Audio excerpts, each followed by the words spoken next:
For the next 2 hours, you have a story and permission to rest. Walk with me beneath St. Peter's shadow. Syllables fog the lime wash. A name learns to behave. A vow remembers how to breathe. Continuity can feel like anesthesia. Inch by inch, days learn the way we want them to walk. Questions in chains become altars. Control learns a softer grammar and calls itself care. No drama, only competence. As it was, trimmed footnotes, wax taught to look like a seam instead of a scar. The city is reassured by likeness. Even sleeves can remember wrists. A widow counting a 6th day. A ledger learning to breathe. Breathe slowly. Keep your own time. I was not asked to leave. I simply walked out one evening and never turned back for the papers that would have made the severance official. It is important that you understand this small administrative truth because in Rome, the neatness of a ledger can sanctify a lie. I tell you this as calmly as the stones breathe at night beneath the basilica. The most diligent keepers of souls that I knew were not priests, but clerks. And the holiest articles I ever saw were not relics, but locks. If you keep listening, you will smell it too, the way old vellum carries a metal tang, as if the page were remembering blood. That scent was my first confession, long before I spoke. In those days I woke to bells I did not hear, and fell asleep to a choir that did not stop. The rhythm of the house made a hallway inside the head, a corridor you could walk without moving. In that inner corridor, I learned the posture of obedience, the art of taking orders without hearing them, and the precise geometry of lowering one's eyes just enough to be marked as humble but not suspicious. We all learned it. Every vocation has its uniform. Ours was an arrangement of gazes and silences, a choreography of small nods and smaller questions. We were not required to doubt. We were required to file doubt where it would do no harm. My assignment came printed in a polite hand on a card that smelled faintly of frankincense. Custodia Miscellanea Devotionalis. The title was a veil that hid the simple fact that I was to work in the lower archive, the place where documents go when they are too precious to be public and too dangerous to be destroyed. Devotional miscellany was an elastic phrase.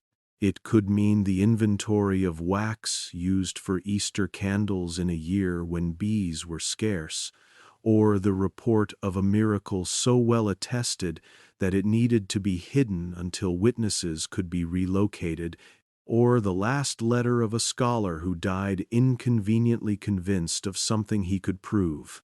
The archive was a room and also a temperament. You did not fight it. You learned its humidity. You learned which shelves squeaked. You learned which locks preferred which prayers. You learned the patience of stone. The staircase down to the archive made a slow spiral, the kind that presses the world into a tighter coil around your breath. Every landing had a saint no one prayed to anymore. The paint had flaked from their eyelids so that they appeared surprised to have outlived their feast days. The air changed as you descended. Above, the basilica smelled of incense and polished wood and human breath rehearsing holiness. Below, the walls held water in their pores, and the dust carried the ash of centuries of decisions. I kept my key on a cord under my cassock, like any novice careful of protocol, but I suspected even then that the visible key was a decoy, and that the real keys were sentences spoken only once, correctly, in the right tone, into the patient ear of a door. The old canon who trained me was called Father Luca.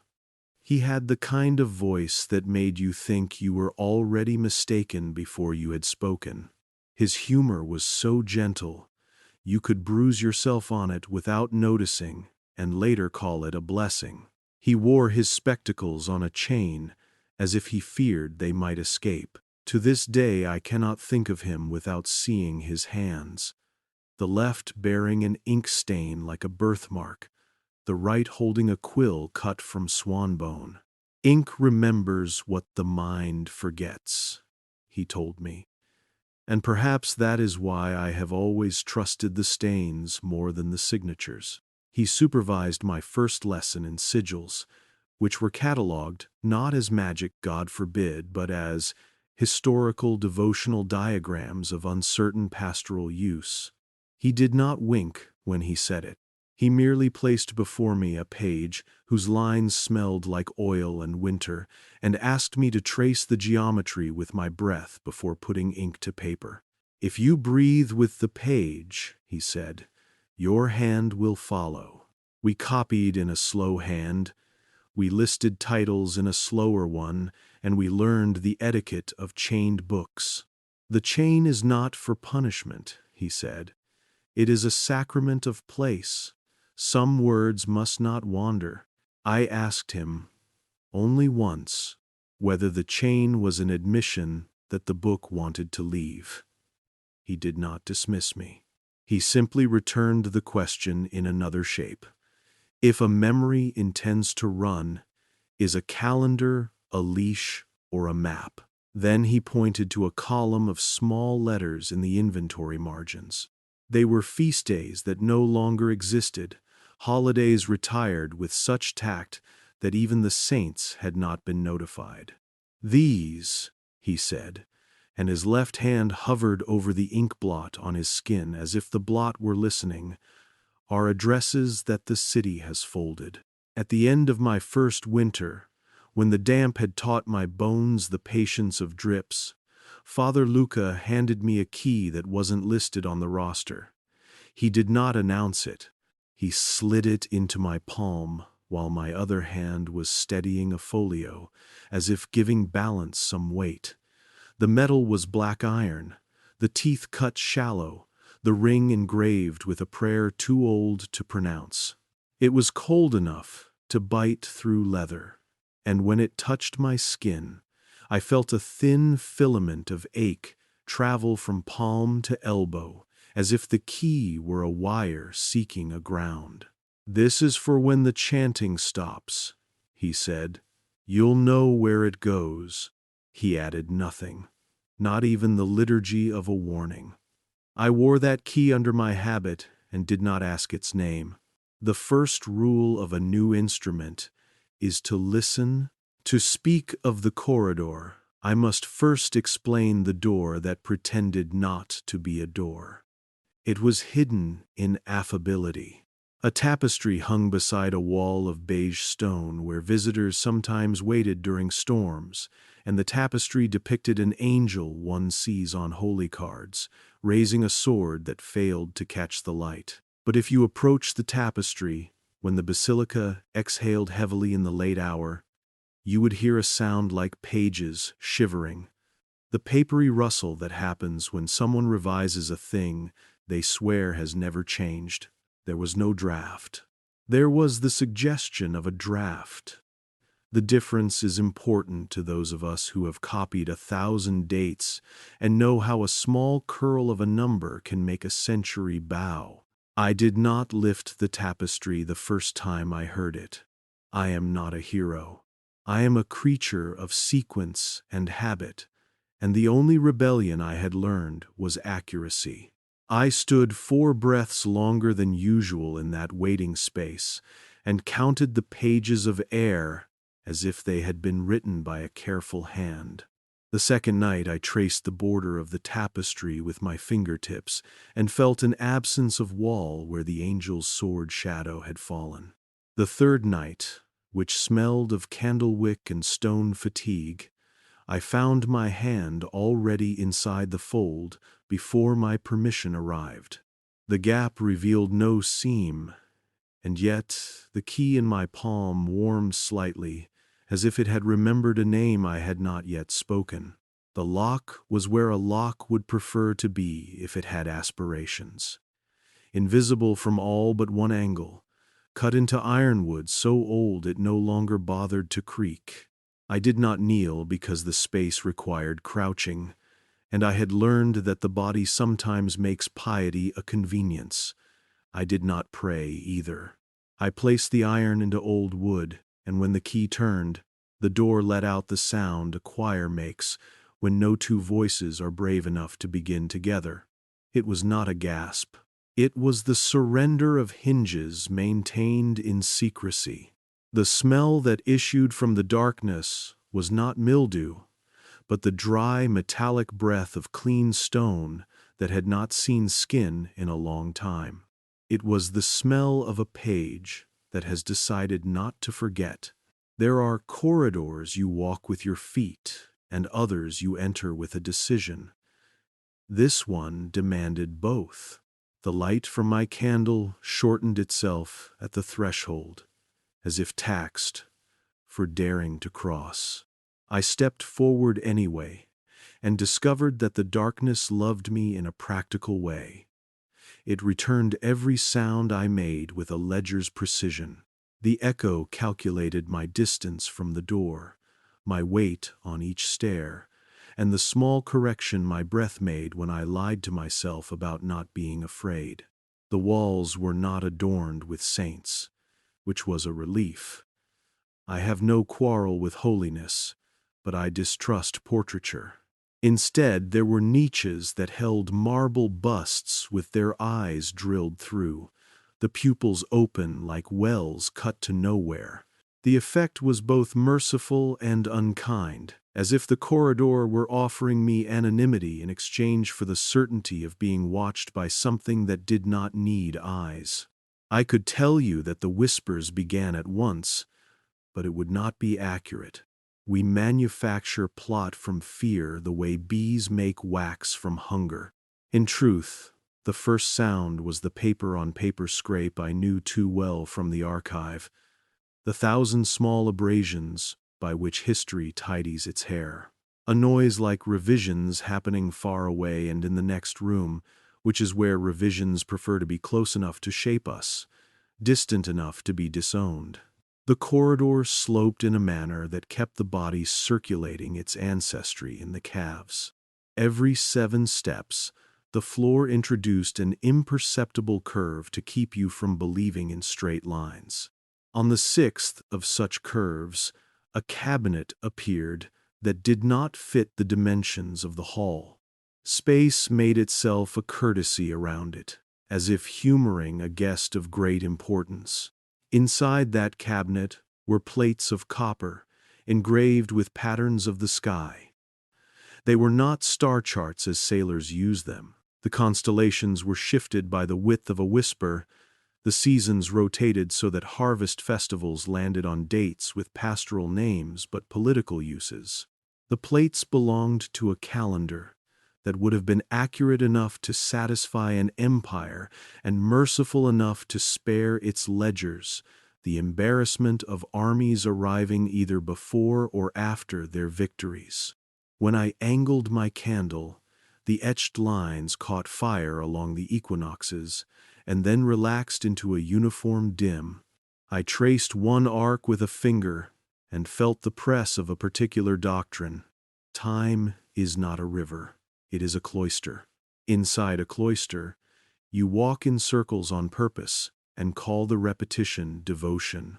I moved on with the caution of a man who knows a room by how it edits him. Another cabinet held ledgers stamped with a Latin phrase that had seemed once to me an oddity in a margin. Sanctum fabricatum. It can be rendered roughly into English as the domesticated sacred, which is to say, miracles trained to sit. By domestication, the ledgers meant not fraud but curation.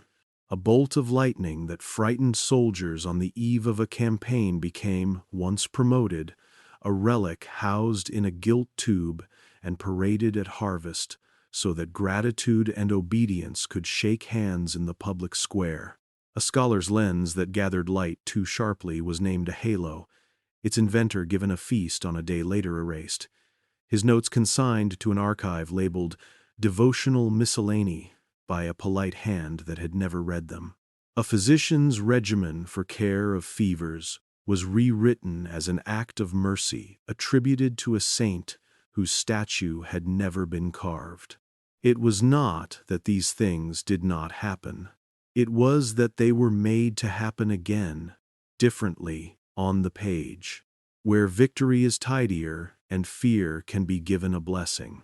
Near the end of the corridor there was a vaulted space with a bronze door shaped like a reliquary, all teeth and pointless beauty. Above the door, a sentence in Latin, Memoriae auctoritas, genuflectat, let memory kneel before authority.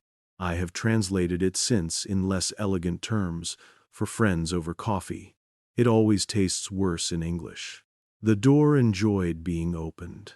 I could feel in the latch the self-satisfaction of a mechanism that had never been forced. My key worked where it had no right to work.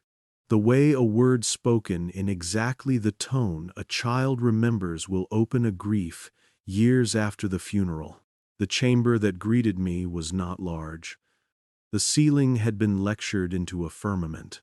Lines of gold described comets in hairstyles no astronomer with a ship would have risked, and yet those same lines coincided with the older trade routes and the newer roads, with a snugness that makes you believe in providence, at least until you learn to call it logistics. I should have turned back then. Curiosity is courage's excitable cousin and often a poor chaperone. But I had already made the mistake of listening. The table in the center was a crossbreed of altar and instrument, an astrolabe that could receive wafer and wine without confessing its mechanics. On its surface lay a wheel of months that refused to align with either Julian or Gregorian. It had the cheekbones of Julian and the smile lines of Gregorian, and none of the innocence of either. The wheel could be set to stage a year in ways that suited certain devotions. At a particular turn, an inconvenient anniversary fell forever on a day of fasting, which is another way of postponing joy until it wears down and consents to be called prudence. At another, a victory could be remembered every time the moon wore a certain posture, which soldiers learn sooner than scholars because soldiers keep their calendars in their scars. I was careful.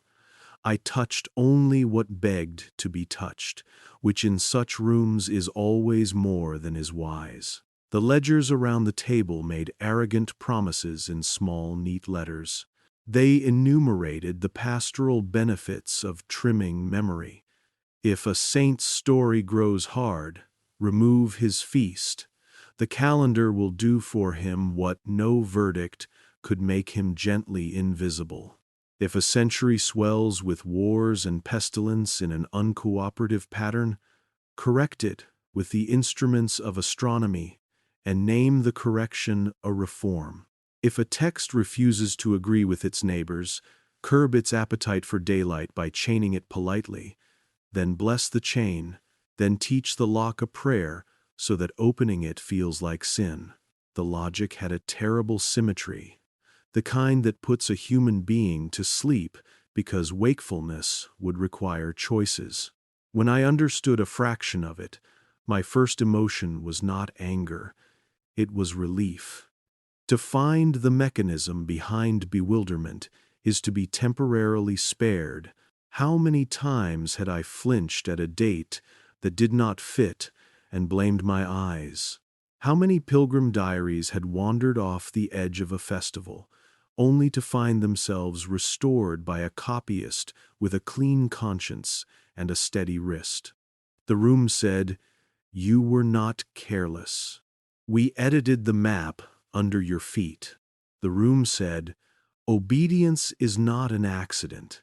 It is an environment built from dials and holy days and statues that pretend not to notice your nod." I copied. Of course I copied. I have never been brave in the loud ways. I serve the truth with small instruments, nibs, ink, dates, the firm friendship of margins. I copied the astronomy that decided when wars would be called inevitable. I copied the rubric by which a new saint could be minted to anchor a policy in rumor. I copied the footnotes that turned a winter of hunger into a miracle of restraint in the city's memory. I copied, and then I looked at my own hand and found it steady, as if it had been asked to bless bread rather than describe a machinery for consent. After hours without a name, the whispers arranged themselves into a grammar.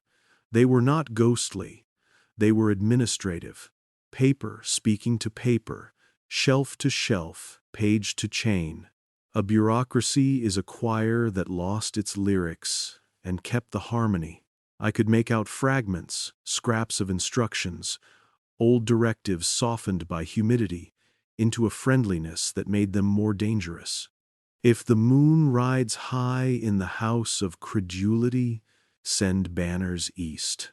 If the sun lingers in doubt, invite a miracle to supper, or invent a scholar who will deny it with such eloquence that belief will love him for it.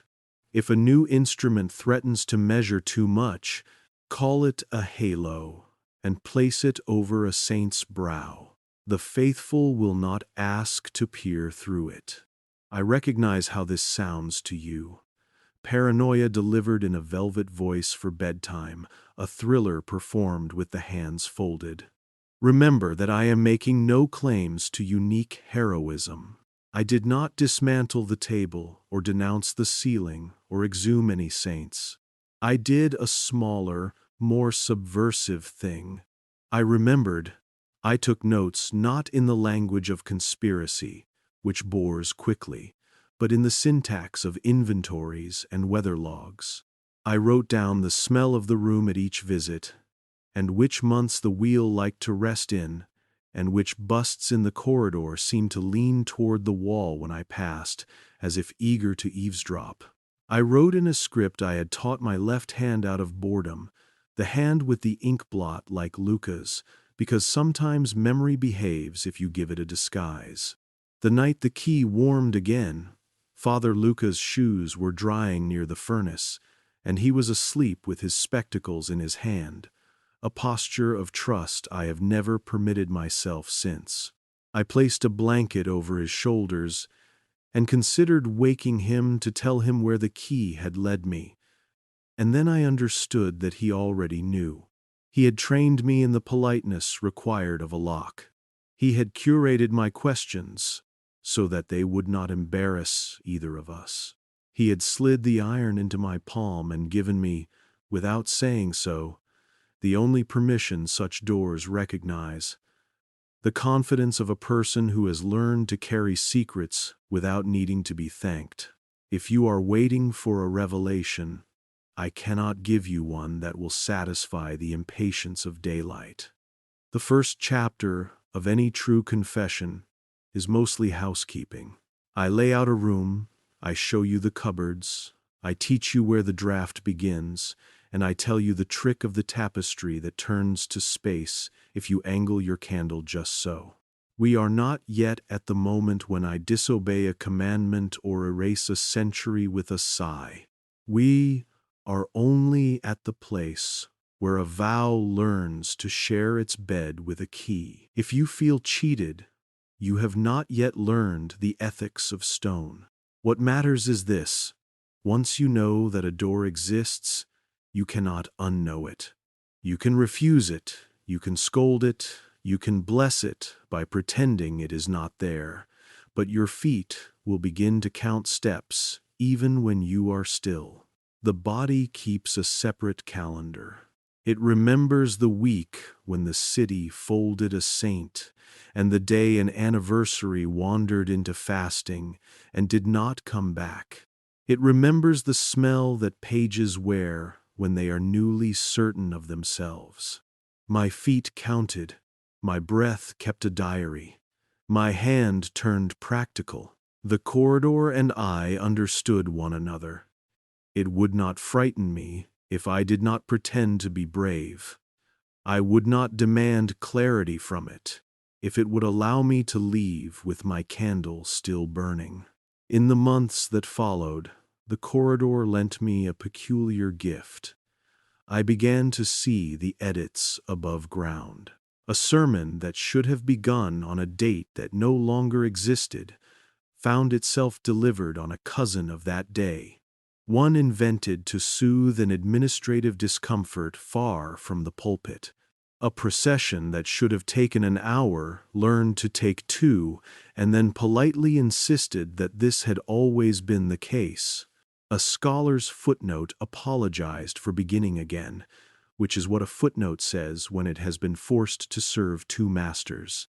If this sounds like madness, consider how your own city behaves on the day the clocks are moved to flatter industry or save daylight. For a time, everyone is late, and no one is guilty. Now, imagine a century arranged to that tune. Imagine memory returning home from the market with the wrong loaf of bread and insisting it tastes the same.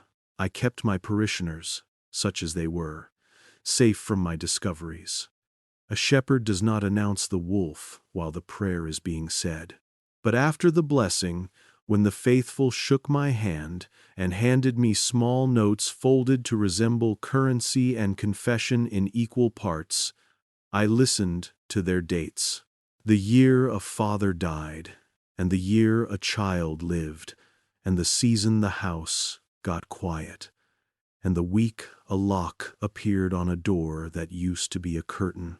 Their lives were a liturgy, and in the margins of that liturgy, I saw edits that no one had authorized, except the machinery of consent and the politeness of calendars. To keep them from despair, I learned to bless their stubbornness instead. The way they insisted on keeping private anniversaries that no feast could recognize, the way an old woman set her teacups in the order her mother had taught her, even when the cupboard recommended a different geometry. It is not good to despise small rebellions. They are the original texts from which all reforms are copied. Sometimes I think the corridor was less a place than a tutor. It taught me to hear with the skin, to add with the lungs, to calculate risk in the currency of breath. It taught me to watch how a city moves when the bells say one thing and the bread says another. It taught me to love accuracy, not because it is virtuous, but because it is brave. And it taught me to recognize the moment a man is offered a pact that would save his comfort at the price of his dates. I had not yet received such an offer, but the corridor had been punctual with its lessons. When the time came, I would know the weight of beeswax on paper and the sound a calendar makes when it learns your name. I am aware that all of this can be told more simply as, there is a secret passage and a secret room and a nervous priest, but that would be a poor summary and an insult to the patience of stone. The truth is not a ladder, it is a spiral. You arrive where you began and see it from another height. So let me end this first telling with the smallest of confessions, the kind that could be misplaced in an index but not erased. There is a key that should not exist. It rests even now, as I speak, in a small cotton bag under a stack of old homilies that I will never deliver. It is no longer cold. It learned the temperature of my skin and has not forgotten. When I pick it up, it does not tremble. It has the self-possession of a word pronounced properly at last. If you wish, you may say a prayer for me. Choose one that likes to be said at odd hours, when the street has emptied and the house makes its old noises. Pray not for courage, pray for accuracy.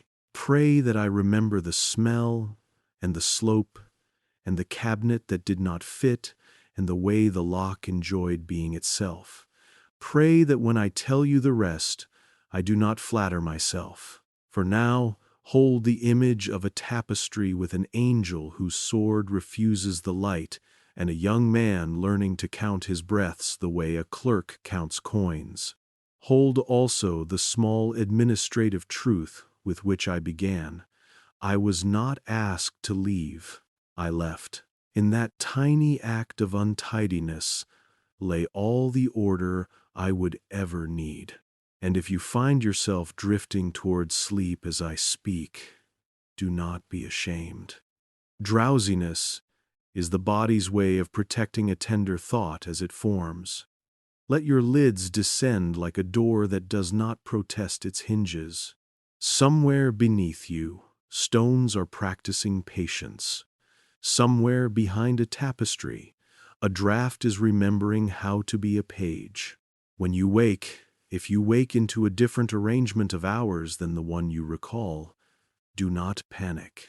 Consider instead the possibility that someone has filed your morning under Miscellanea Devotionalis and chuckle softly for both of us. Then keep your own calendar, if only for the pleasure of writing, in an honest hand, today's date. I did not announce my return to the hidden door.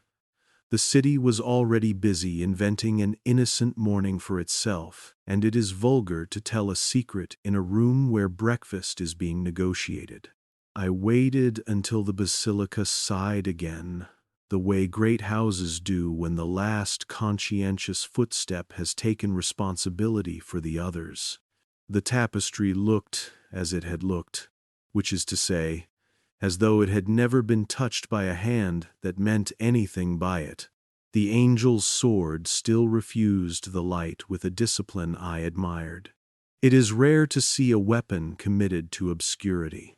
The key in its cotton sleeve behaved with ordinary dignity. It did not heat, it did not hum, it merely remembered. The lock did the rest, surrendering itself in a tone of metal that did not want to be witnessed. The air beyond carried that clean mineral gravity that stone produces when it has been fasting from human breath. I stepped in and felt the candle's short halo itself, the way a saint might if he were shy of being recognized in his own fresco. There are corridors that bully you with grandeur. This was not one. Its confidence was administrative. It promised correct distances, obedient echoes, and an honest accounting of every doubt you tried to muffle. The steps declined at a slope that whispered to the calves, "You are part of an old solution." Every seventh tread introduced the barest curve, enough to unteach the body's addiction to straight lines. The walls had not been decorated, they had been persuaded. Each niche was an argument for restraint. Each bust seemed less a portrait than a measurement of the space it denied. The pupils drilled clean through, made darkness a polite formality. One has the sense, walking there, that the corridor does not forbid you. It audits you. I learned quickly what the place wanted in exchange for passage. Precision. When I tried to steady the candle with theatrics, the flame punished me by shrinking to a bead. When I counted steps aloud, the echo corrected my math with a delay so slight it felt like a reprimand from a friend. I adjusted. I breathed in lengths. I let my hands hang in a geometry that would not tempt the air to wobble. I thought of Father Luca's gentlest admonition, "Ink remembers what the mind forgets," and made of my body a small, legible script. The first cabinet announced itself like a courteous contradiction in a report. It had no right to fit the corridor. The corridor obliged it anyway. Inside lay the copper plates. I have already confessed to you. Constellations trimmed to civility. Seasons encouraged to move like processions instead of like weather. I studied them longer this time, not for meaning but for motive. The plates did not lie. They complied. Their heavens solved problems on earth, harvests, marches, treaties, by giving schedules a divine accent. When I tilted a disc, Equinox lines flashed and went still, like fish deciding whether to belong to a net. I traced with my finger the path of a comet that seemed to braid itself into a road, and I understood. We do not follow signs from the sky so much as we arrange our sky to bless the roads we plan to take. I closed the cabinet and acknowledged the temptation to be pleased with my own cleverness. That temptation, too, was audited. The corridor returned my satisfaction to me as a colder draft.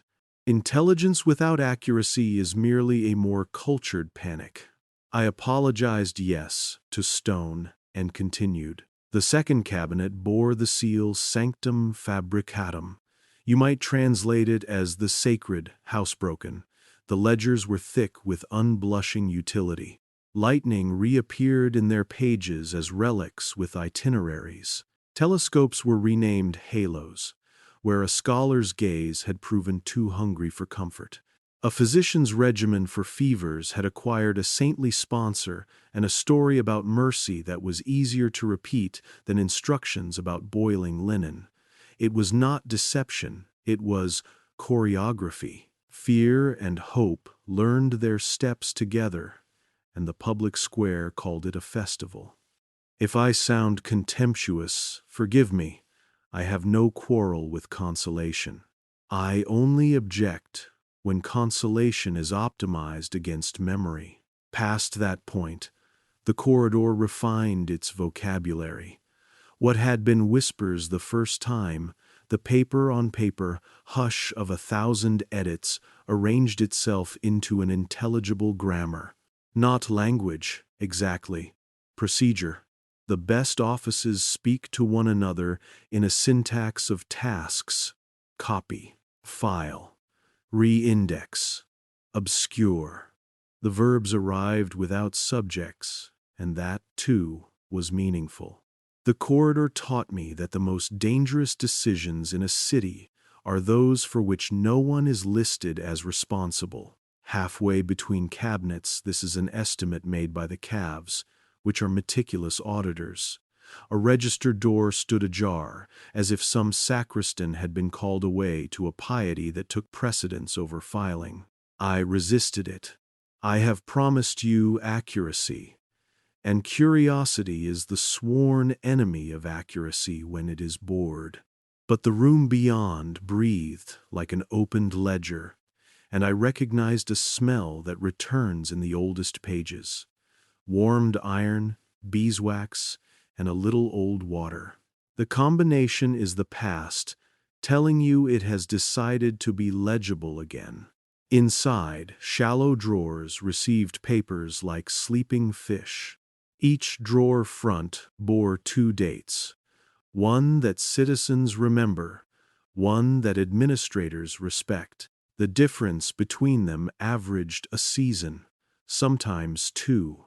In that difference lived the domestication of miracles, the mitigation of disasters, the polish applied to victories that bled too much. I slid one drawer open with a reverence I never gave to reliquaries, and found a bulletin announcing a crusade vow postponed for fasting reasons that had been introduced the prior week retroactively. The calendar had dutifully grown a small bone to set beneath the policy. The policy then announced itself as an old friend. I shut the drawer with a care that felt like apology. Bureaucracy is much maligned, and often rightly, but I have learned to respect its particular courage. It will do the unspectacular work of file and fold long after zeal has exhausted itself with gesture. A bureaucrat can be bribed, to be sure. More often he is simply tired, which is why the calendar is such an effective weapon. It gives the exhausted a virtue to hide inside, and calls it order. Returned to the main hall, I began to hear a second voice braided into the procedural whisper. It was not human. It did not need to be. It was the building's memory, the way stone keeps a chalk of touch along its surface. Every hand that had steadied itself against the wall, Every shoulder that brushed a niche while trying not to read an inscription had left a granular hymn. It said, "This is real in the way only abrasion can." I pressed my palm to the wall, not to extract faith from it, but to pay in heat what I had borrowed in courage. Farther down, the corridor developed a cruelty I had not experienced on my first visit. It repeated itself. I do not mean in architecture. I mean in lesson. The same correction of light, the same small curve in the steps, the same indifferent bust, drilled pupil, aimed toward a cabinet I could have sworn I had already opened. Repetition is the pedagogy of cloisters. You learn not by novelty but by encounter, again, again, again, until you have to choose whether you are being formed or erased. I opted for formation. I accepted the corridor's insistence. I counted in a new way. I numbered not steps, but corrections. I would bring this habit above ground later, where every conversation in Rome, if you listened, had a corridor in it. The third cabinet I have saved for last, because I am still ashamed of it. The label was simple, Index Memoriarum, and the lock could have been opened by a sensible penknife. I took out my key anyway, out of politeness. Inside, cards, not many. Each card, hand-lettered in a tidy archivist's script, named a person who had been adjusted, not killed, not exiled, adjusted. A bishop whose ordination had been moved 3 weeks so that a quarrel could be rewritten as generosity. A scholar whose birth year now placed him in the path of a grant he would not get otherwise, obliging him to thank a patron who needed to be seen as magnanimous. A woman in a convent whose vows had been redated so that an amorous scandal could be relocated to a day with rain, because rain helps with forgetting. The card for a young priest had no final date, only a note about temperament. Accurate, inconvenient.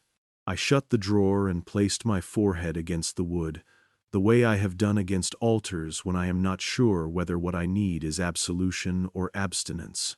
The corridor did not care for my posture. It cared for my honesty. I stood up and looked properly. The cards were not indictments. They were tools. The question was whether I would become one. If you find this melodramatic, you have not yet been offered a pact written in beeswax ink, paper you can refuse and keep as evidence. Beeswax you can destroy by breathing too hard, and then be told there is nothing to discuss. But that is later. For now, I only knew I had been seen not by God, whose gaze I had trained my soul to welcome, but by a bureaucracy with perfect penmanship. I closed the cabinet, and the corridor rewarded me with a small generosity, a draught that took my candle's smoke and braided it away from my face, as if telling me, "You have cried enough for this distance." I will not flatter myself by calling it a benediction. Stone has its own pastoral care. It recognizes when a man will continue if offered the slightest courtesy. At last the hall resolved itself toward the bronze door I have described to you, the reliquary mouth, the Latin instruction overhead. Memoriae auctoritas genu flectat. On this visit the sentence behaved like a lens rather than a plaque. It magnified not my humility but my objections. Let memory kneel before authority is a decent slogan for a prison and an indecent one for a church. I am not naive. Authority has its uses, but when the command is carved into the mouth of a room, the room intends to eat. I rested my hand on the latch and felt a satisfaction disproportionate to the mechanism. I recognized it at once. A door that knows it will open for you behaves like an old sin, friendly, competent, and certain you will return. On impulse, I removed my hand. I took 3 slow breaths with the patience of stone, and introduced into the air a species of prayer I had not practiced since childhood, before prayer had been tidied into forms. It had no words. It had a question. If I go in now, will I come out as myself? The corridor did not answer, which is the only honest answer available to a corridor. I put my hand back and did not tremble. The hinges accepted me into a room that was smaller than the world it contained. The ceiling resumed its lesson in ambition. Comets braided into roads, the gold of trade masquerading as the gold of heaven. The table in the middle had the modesty of instruments that know their own importance. A wheel of months rested on its axis with a confidence that made me think of certain cardinals' men who never sat, only occupied chairs. I did not touch the wheel. I had already learned that certain objects behave as if they have flattered you by consenting to be understood. It is a dangerous intimacy. Instead, I went to the margins. Along the walls, shelves presented ledgers in bindings that had been fed the same diet. Dark leather, patient stitching, titles stamped low to avoid the light. The titles had the cheerfulness of deadly things. Rubrics for pastoral timing. An almanac of obedience. Errata for the empire of days. I drew out the last and discovered that the book was a liar. It did not list errors so much as recommendations for discreet rearrangements. Move a feast from a day of mischief to a day of confession, and watch a town improve its manners. Rename a plague after a saint who died tidily, and watch the petitions sweeten their tone. Add a day near a treaty so that enemies may imagine they were given the time to reconsider, and the survivor's guilt can be educated into gratitude. You may roll your eyes, I will not stop you, but understand how easily such neatness can become addiction. Once you have tasted a correction that avoids a riot, you come to believe all corrections are sacraments. Once you have bent a month to spare a bishop embarrassment, you come to suspect the moon prefers obedience. Rome did not invent this. Rome manufactured it with a devotion that deserved better material. Against the far wall, a smaller shelf held what I first mistook for catechisms. The spines were numbered, not titled, and the leather had been smoothed by very specific fingers. I opened the first at random and found not doctrine but calibrations. Tables that converted the mess of weather and appetite into days that behaved. If fasting has fallen out of fashion in a particular quarter, introduce a miracle that calls for bread to be saved for the poor. The pride of charity will pinch the stomach better than fear of sin. If soldiers have acquired an inconvenient superstition about marching under a certain moon, assign that moon a holy errand elsewhere. The superstition will feel honored to be outmaneuvered. If a child is born on a day earmarked for catastrophe, create a local saint with a matching birthday. The town will prefer candles to statistics. Here was the handwriting of a civilization that had decided to be careful forever. I did touch one thing, a small square of metal affixed under the shelf, etched with a map that was not a map. It was a memory palace, the old technique I had been taught for scripture when I was young and obedient. Rooms for verses, corridors for themes, windows where parables could look out and hold their breath. This plate had been cut with the precision of a sin disguised as scholarship. It assigned to each kind of day holy, hungry, hopeful, sad, a place within the building of a year. If you keep vigil in the north gallery, your sorrow will mature into patience by dawn. If you celebrate in the west courtyard, Your joy will not be so loud that it frightens order. Here was devotion as architecture. Here was architecture as policy. I should have left then. And perhaps in a version of the year that no longer exists, I did. In this one, I stayed long enough for the room to find out my name. Not my baptismal name, which is carved where it cannot be edited, but my administrative name. Accurate, inconvenient. The air adjusted itself to the dimensions of my lungs, not to welcome me, but to record me. The ledgers acquired a new audience, which for books is a species of appetite. The wheel of months rested, as if in patience with a guest who would soon become a collaborator. The ceiling did not move, which is how ceilings threaten. You want a discovery. I will give you one small and sufficient for an honest night's sleep. On the table, near the axis of the wheel, lay a quill whose nib had never met ink. Its shaft was swan-bone. Its balance was immaculate. Along its length, so faint a magnifying glass would have felt vain, ran a sentence in Latin: Tempus quoque sacramentum est recte administratum. Time, too, is a sacrament. When administered correctly, I did not pick up the quill. I am not young enough to trust symbolic weapons. I only breathed the faint grease of fingers that had lifted it carefully and set it down without daring to write. On my way back through the corridor, the cabinets did not tempt me. The busts forgot to pretend indifference.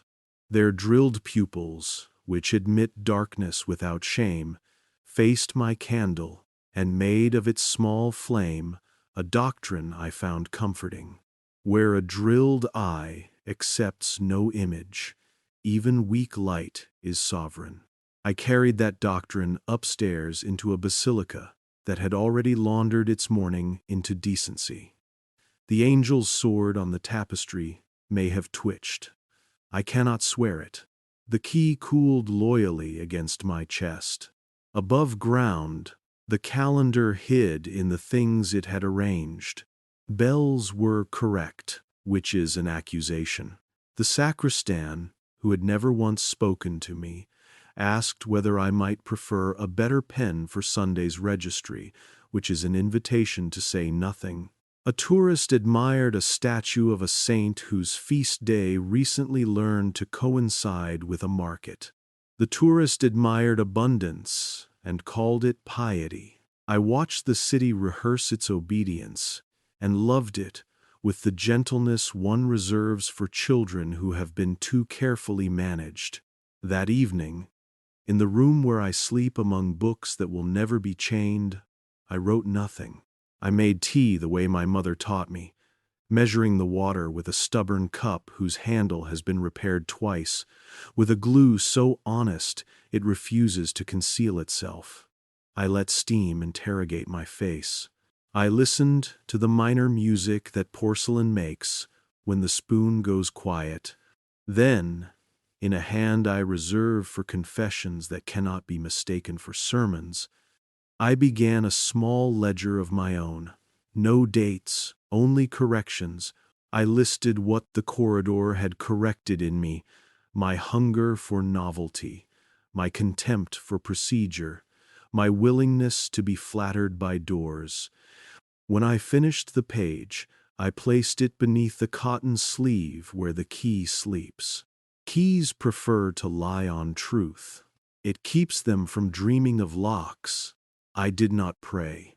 I allowed the night to remember me without bargaining. And somewhere below, in stone patient enough to see centuries as the idle flicker of a candle's skirt, air moved along a passage in a rhythm that could easily be mistaken for speech. Perhaps it said nothing more than this: return as yourself and bring your accuracy. Tomorrow, or what passes for tomorrow, when the calendar is a negotiable instrument, I will open the bronze door again and sit at the table that behaves like an altar and an astrolabe. I will read the ledgers that speak cheerfully about obedience, and I will copy again in a left-handed script that does not succumb to admiration. The room will test me with its small, exquisite temptations, a quill that wants to be holy, a wheel that wants to be right, a sentence that wants to govern. I will be tired. I will go anyway. You think, perhaps, that the danger is in the secrets. It is not. The danger is in the competence. A civilization this careful can edit you until gratitude feels like your idea. But not yet. Not tonight. Close your eyes. Imagine the corridor's curve, teaching your steps to forgive themselves. Imagine the busts with their drilled pupils granting your candle the right to be sovereign. Imagine a key that knows your pulse and refuses to change it. Sleep with your questions organized like drawers. And when you wake, if you find that the morning has been arranged to be gentler than you deserve, suspect kindness, but check the calendar. I entered as one enters a chapel that belongs to no parish, with the hush that polite men mistake for humility, and the vigilance that children recognize as fear. The room did not announce itself. It accumulated around me. First, the ceiling constellations thinly gilt on a dark vault, their tails braided like roadways, their spines notched where caravans would prefer to stop. Then the table half-altar, half-instrument and astrolabe large enough to accept vows, its brass warmed by a patience that only numbers achieve. Finally, the smell, clean stone and beeswax and a stitch of iron, the scent of intentions that have been made tidy.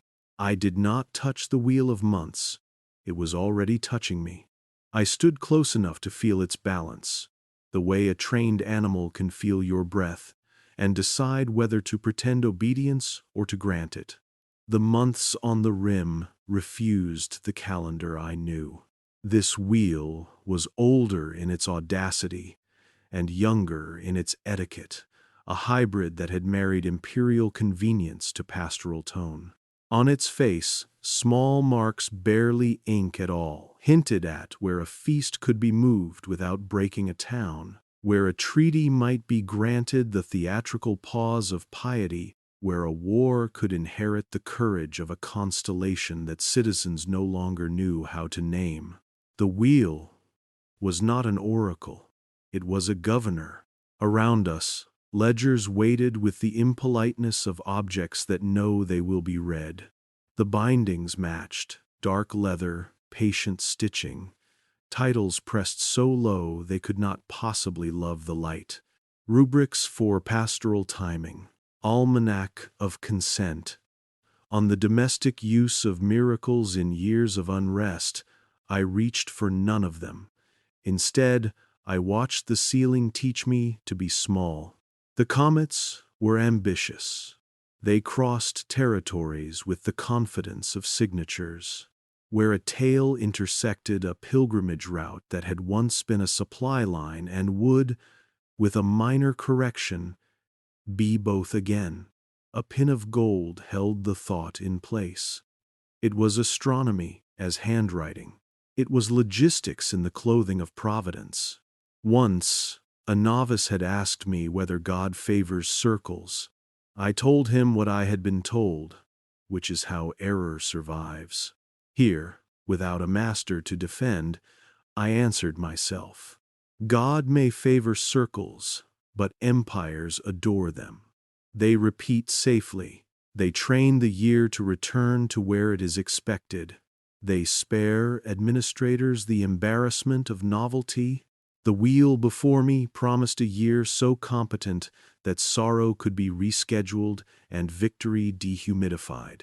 If you think this melodrama, recall the week your city lost an hour to some benevolent arithmetic, and note how easily you forgave confusion simply because it arrived announced.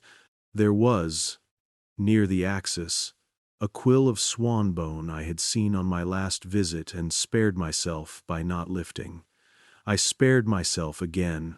My hands have known holy oil, which is to say they are suspicious of anything that wants to make them feel worthy.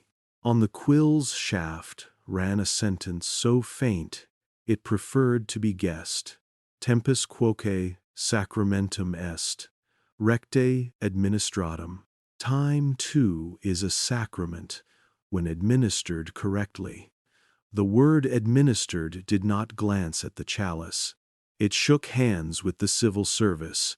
I stepped back until the table forgave me for thinking aloud. I went first to a ledger half the size of a missal and twice as heavy. The title, Errata for the Empire of Days. It promised correction and delivered choreography. The entries were crisp, almost cheerful in their utility. If a saint's legend has grown sharp, move his feast to a day of confession. Remorse will sand him smooth. If a market threatens to eclipse a martyr, let the martyr adopt the market. Call it almsgiving. Teach the haggling to bow. If a famine invites despair, create a vigil that tastes like rationing and name it discipline. Hunger will feel supervised and therefore bearable. If a victory would look better 1 week later, build the week. Astronomers can be persuaded. Farmers will adapt. The ledger will forgive. This was not forgery. It was pastoral calculus. The book never used the word control. It preferred care. As I read, my anger did not arrive. Accuracy did. A town that eats because a vigil teaches it to postpone appetite is less likely to riot. A soldier who marches under a moon that has been politely reassigned from dread to devotion will court courage with less superstition, or at least with a devout one. The problem was not the compassion. It was the secrecy that made gratitude a leash. In a thinner ledger, each page held a map that had argued with the sky and won, lines of travel braided with zodiacal houses, as if the heavens had learned to love toll roads. Annotations in the margins read like weather. If Mars overtakes the wheat, shift the procession. Men carry banners better when they are busy pretending to be stars. Another note, in a smaller, more private hand, the moon remembers even when we pretend to correct her. Let the bells do the louder work. I had never seen tenderness applied to deceit so carefully. It is the kind of tenderness that convinces a city it is being protected from the weather of its own memory. A shelf to my left held volumes bound in lighter leather, their spines numbered instead of titled calibrations. I opened one at random and found tables that converted appetite and shame into schedules, columns of fasts that would produce funds for hospitals, columns of miracles timed to escort a law through suspicion, columns of anniversaries that would sterilize old grudges by marrying them to new rituals. The math always paid someone twice, first in order, then in affection. I do not mean that love was faked. I mean it was budgeted. The room did not want me to notice the side desk, which is why I did. It sat underneath a window that had never admitted light, a modest piece for modest work. On it, a cabinet of shallow drawers with brass pulls worn by a careful thumb. Each drawer face carried 2 dates. I have spoken of such things already. The citizen's memory, the administrator's. Here the split was naked. The nearest card announced an ordination that had been advanced 4 days to prevent a quarrel from graduating into scandal. An attached note. The bishop will thank us for protecting his conscience from hindsight. Another card moved a scholar's lecture 1 month, so that an imperial visitor might happen to be present for the generous contradiction of a burgeoning heresy. The heresy was not named. The visitor was. I closed the drawer and steadied myself on the table's edge. The astrolabe tolerated me with the courtesy that an expert reserves for an amateur who has not yet ruined anything. I whispered the unoriginal prayer I reserve for rooms whose confidence is older than mine. Let me see exactly as much as I can carry without becoming the sort of man who enjoys this. The room exhaled, which is to say the beeswax forgot itself for a moment, and the iron remembered. On the wall, opposite the desk, hung a plate of metal I had mistaken for ornament, a memory palace etched in miniature. Rooms for holy days, stairwells for bad news, windows where certain doctrines could look out at the city and pretend to be surprised. The labels were mathematical, which is how you hide will. Place the new fast in the north gallery. Grief walks that corridor well. Let the treaty live in the west court. Mercy tastes like afternoon. Keep the coronation in the east transept. Ambition, when lit from that angle, resembles duty. I traced the plan with a finger, the way a novice maps a psalm to his first bedroom. The palace had no attic. Secrets were not stored overhead. They lived in the geometry of thresholds. I returned to the ledgers and allowed myself the gentlest sin I know, admiration. The authors were not villains. They were caretakers with an allergy to surprise. They knew what hunger does to a sermon. They knew what weather does to courage. They had discovered that the moon can be introduced to obedience if you invite her to bless a timetable. Their error, if I am allowed to call it that without sounding superior, was to confuse protection with ownership. To guard a memory does not grant you the right to style it. On a stand by the wheel lay a document with no title, only a seal, a hand holding a lock of hair. The pages within recorded an experiment so honest it frightened me. A century trial. The inventors wanted to see whether a decade could be shaved 2 years here, a season there, by adjusting feasts and market days until no one mourned what had never been announced. Public disasters were remembered. Private ones were moved to gentler hours. The trial succeeded. The trial notes were written with an affection for the people it had tricked.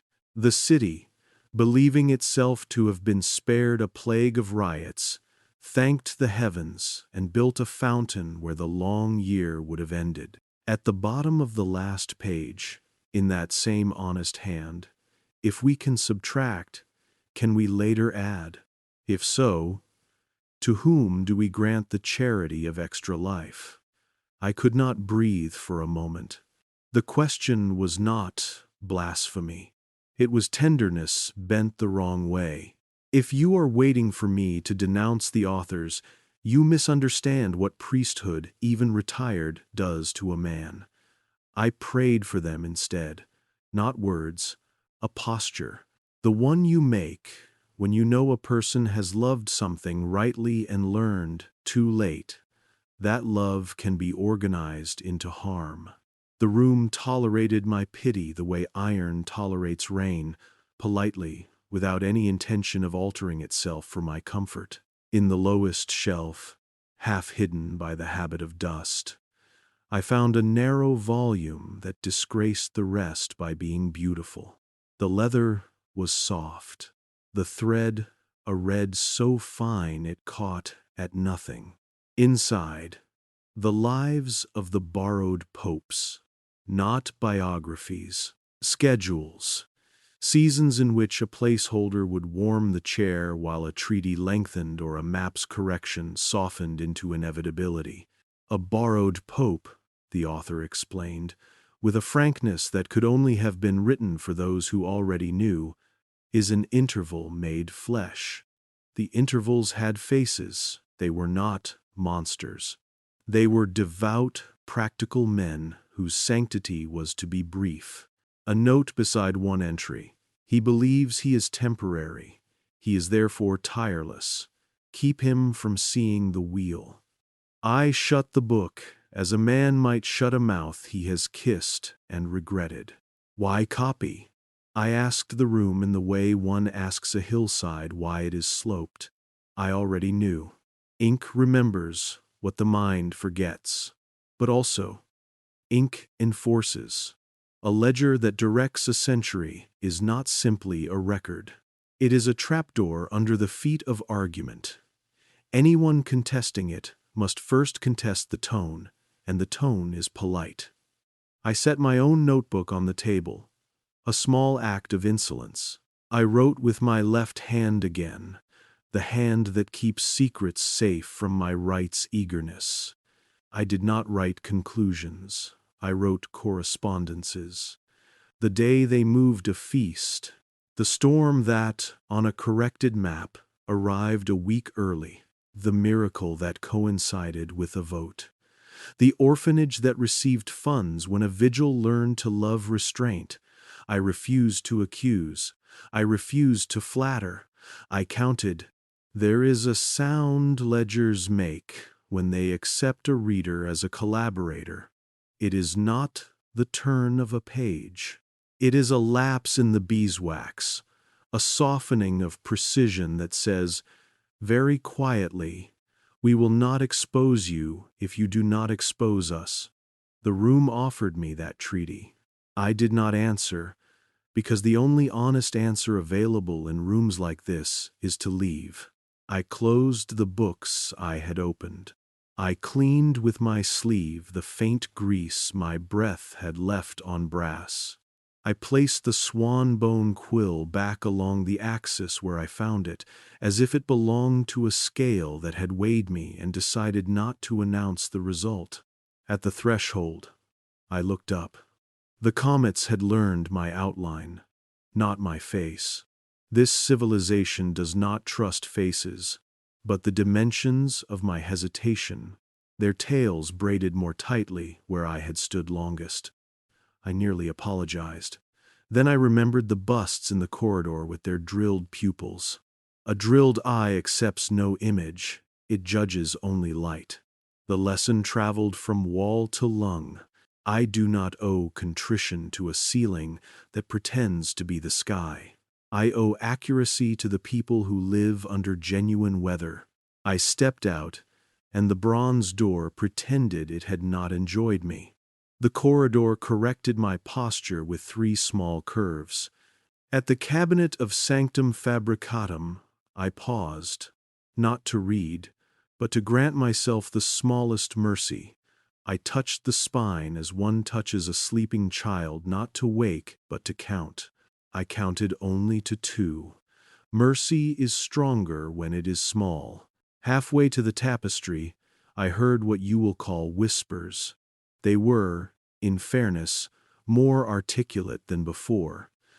Not human, not stone paper, paper rehearsing the future, not prophecy. Minutes, if dissent blooms in the port, move the saint from harvest to sails. If ink becomes expensive, canonize frugality for a season. If the soldiers have learned to fear an eclipse, give them a candle-lit chapel and name it courage.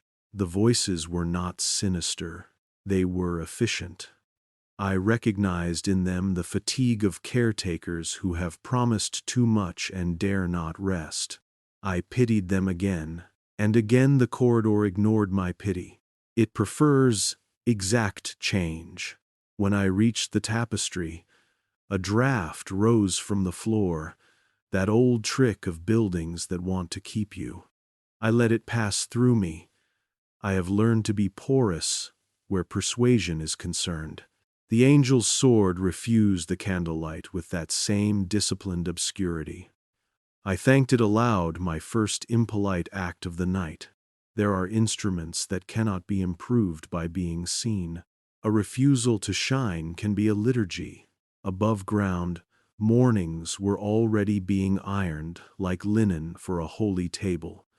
The sacristan nodded the way men nod when they have surrendered their questions to a hierarchy kind enough to keep them busy. A child in the square practiced obedient laughter because her mother had taught her generosity is louder when it is rehearsed. A bell corrected a sparrow's schedule, and the sparrow forgave it. I watched the city being good and understood how easily goodness can be trained to protect edits from scrutiny.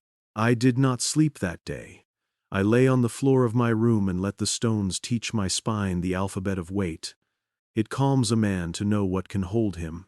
In the afternoon, when the sun had become an honest accountant and the window was a ledger of dust, I opened my small notebook again and added to the list I refused to dignify by calling evidence a borrowed pope, a moved fast, a quill that believes in administration, a century trial that ended in tenderness, a city that thanked its caretakers for the subtraction of a year it had not been invited to live.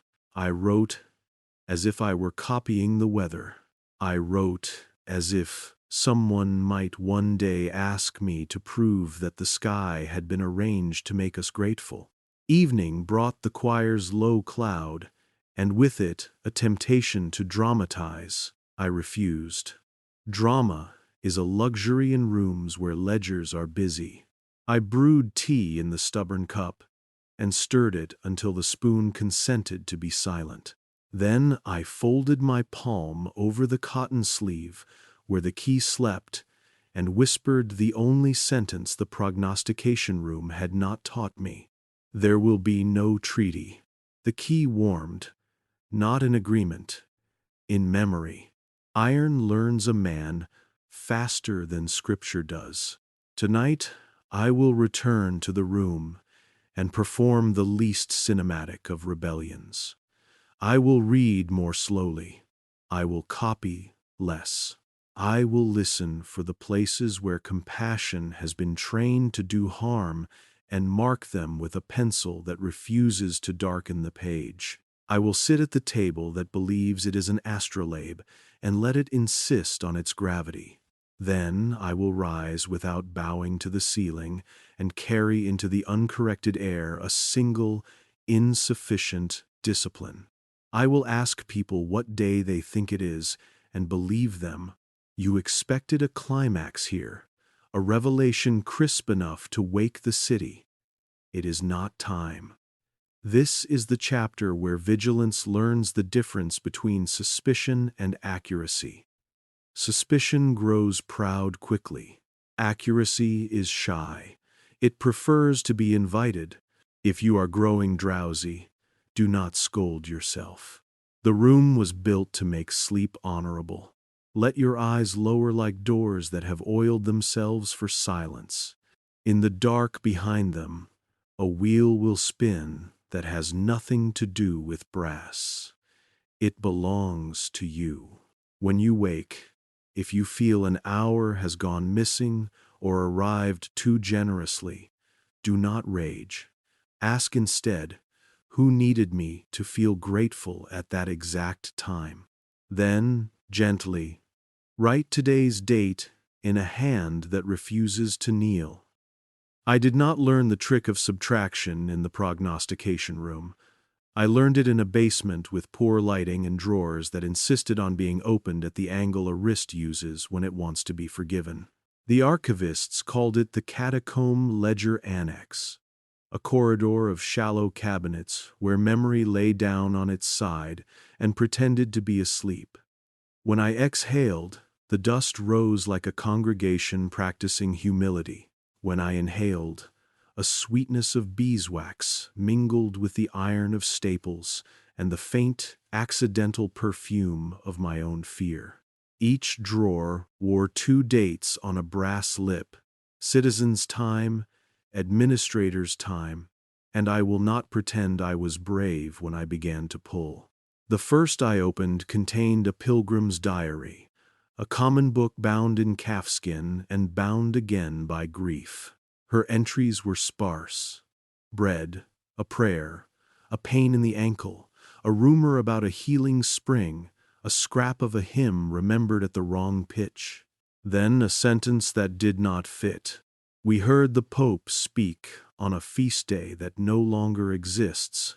The feast had been retired, the saint folded, the day encouraged to be busy elsewhere. And yet here it was, inked by a woman whose tired feet could not have written conspiracy if they tried. The annex had stamped a second date atop her entry, the administrator's correction, a year shaved until the wound did not show. I touched the ink. It was stubborn. Some inks are. In the drawer beneath lay a map corrected for a coastline shaped by a storm that, according to the revised chronicle, did not strike. The cartographer's marginal note, a spare thing written in a hand that loved rulers more than men. The sea insists. I recognized the tone. It is the sound of accuracy refusing to be flattered. If you are a person who has never argued with a shoreline, you might think accuracy is pride. It is not. Accuracy is restraint, dressed for a funeral. I moved methodically, not because method is noble, but because chaos is more easily misfiled. A register of ordinations advanced or delayed so that quarrels could ripen into magnanimity. A season subtracted to allow a crusade to arrive exactly when the moon would not frighten the conscripts. A harvest vigil taught to call itself charity on a year when insects had done the arithmetic already. There were no villains in the drawers. There were only corrections with the kind of handwriting that cannot imagine itself unkind. The phrase "phantom time" had appeared in a fat ledger upstairs, as if embarrassed to be written in Latin. Here, it dressed plainly. A month unmoored from its place, because the emperor could not be seen to die near an eclipse. A jubilee, pushed by a week, so that a treaty could be called a miracle. You would not have noticed unless you were married to a particular day. Some were. A widower's letter creased from folding, not despair protested that his wife's anniversary had lost its address. "I cannot find the same morning to miss her in," he wrote, and the clerk who received the letter had stamped it with a pastoral note, "Encourage him to celebrate her on the nearest appropriate saint." This is how civilization says we meant well while rearranging the chairs at a funeral. If I sound furious, forgive me. I am not.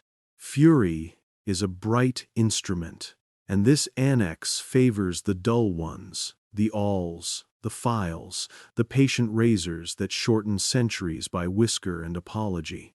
I sat on a stool that did not ask my opinion and read until my back forgot how to be a spine. The drawers yielded an anatomy of kindness sharpened into machinery. Famine soothed, not by grain but by liturgy. Suspicion drowned in bells.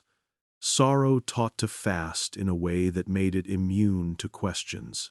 What unsettled me was the taste in my mouth, metallic, yes, but also sweet with the after-honey of policy. It is dangerous to admire tidy harm.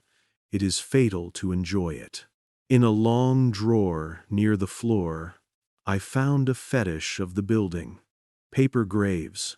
These were folios whose edges had been blackened by lamp soot on purpose.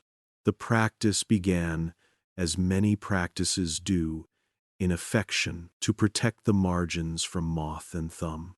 But soot hides edits better than it protects devotion, and someone had learned to write changes where ash could blur the witness. Here saints vanished with the kindness of smoke. Here births hardened into baptisms that never occurred. Here a scholar's correction too late, too elegant, disappeared into weather. A small curse escaped me. It tasted like regret. Stone forgave me. Stone keeps its own dictionary. I copied, as I always copy, but with a left hand that had come to recognize the seduction of righteous clarity.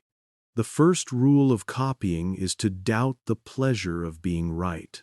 So, I wrote not denunciations, but correspondences, Feast moved, widow's letter.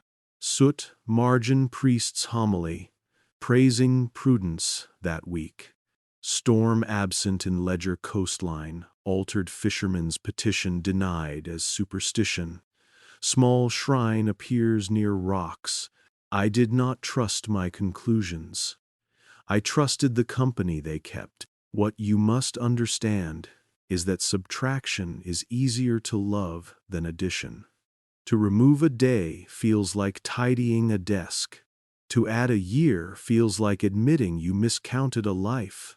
The annex contained one attempt at addition, a beautiful failure, written in the soft leather of not yet regret, a proposal to return a week to a town that had carried too much war in too few hours. The argument was mathematical, tender, and doomed. Let us enlarge the mourning so the next harvest can be honest. The margin bears a single reply in a small, dry hand. Who will we be, if they remember correctly? The proposal was filed under devotional miscellany. In Rome, that is an unmarked grave with a nice view. Somewhere between the drawers, for famine years, and the drawer for borrowed popes, intervals made flesh, brief sanctities in service of other things, I found a folio whose title had been erased and rewritten so often the parchment had become weary. I do not know what it originally contained. I can tell you what it had become. Errata for the empire of names. Here saints had been unsainted gently, their feasts left as local customs, which is bureaucrat for nowhere important enough to fight. Here scholars were demoted to copyists with a stroke. Here copyists were mummified into anonymity with praise. Here popes had their middle names stretched until the calendar could hang a policy on the syllables. I ran my finger along the redaction lines and felt only heat. Sometimes erasure burns. The annex is not a dungeon. It is a nursery for misplaced certainty. The caretakers write with a mercy that forgets to ask permission. They never say control. They say care. They never say erase. They say harmonize. I know this because I have written homilies in the same idiom sermons that rescued discomfort from honesty. If I judge them, I must also confess to rescue missions that did not want survivors.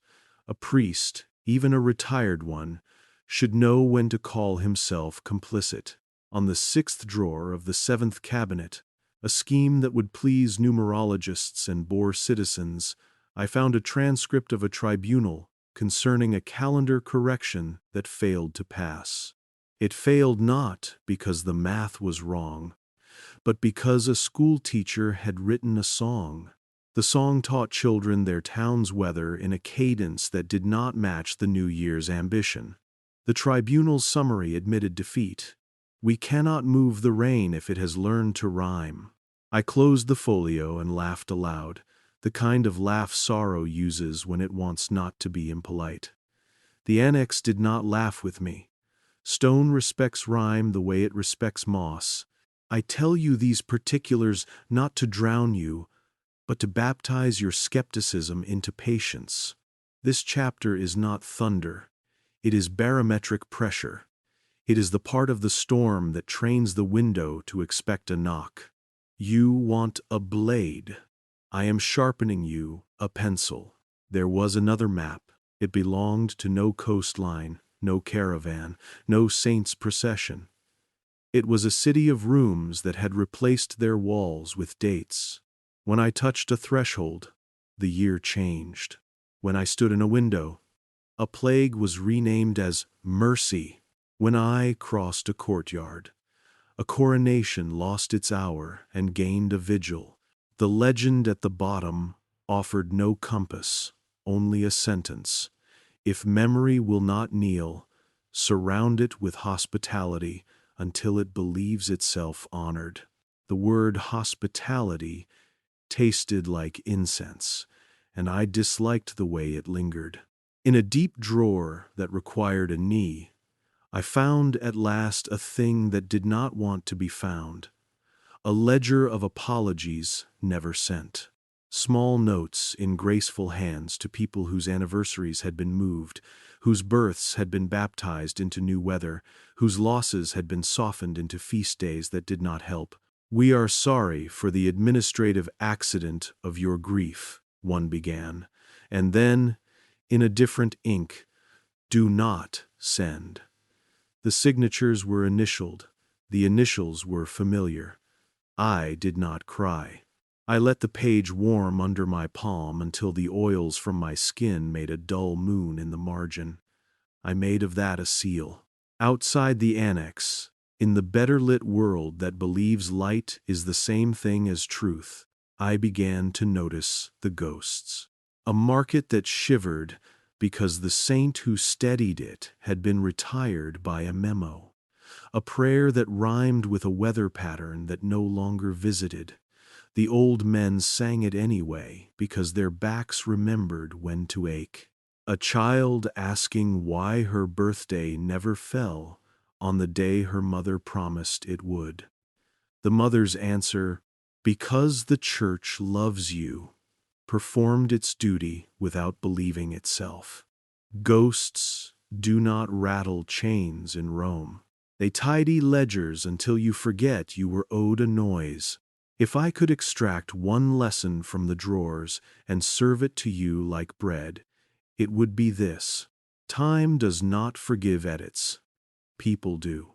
Not because they are stupid, not because they are lazy, but because they cannot afford to argue with tomorrow and still harvest anything from it.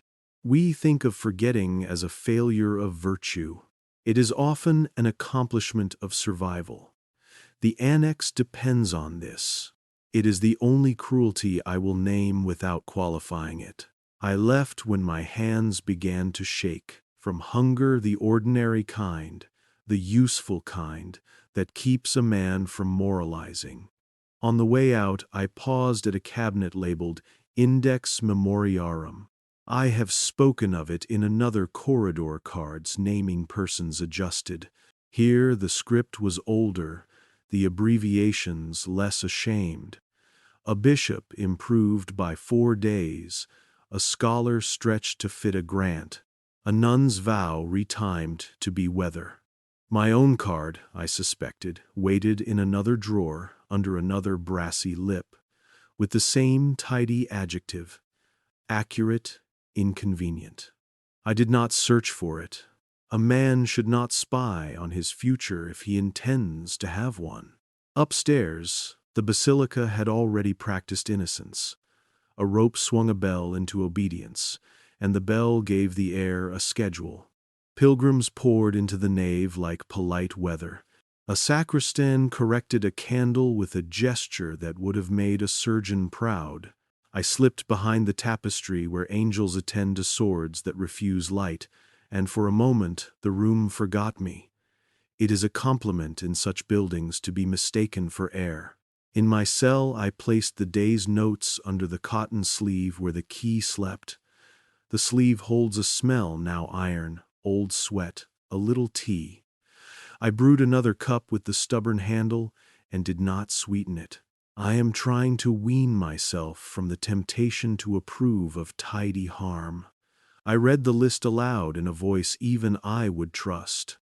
A widow's wandering mourning, a storm that the sea remembers, soot margins, paper graves, borrowed popes, a song that defeated a tribunal, a ledger of apologies that learned to obey ink and not compassion.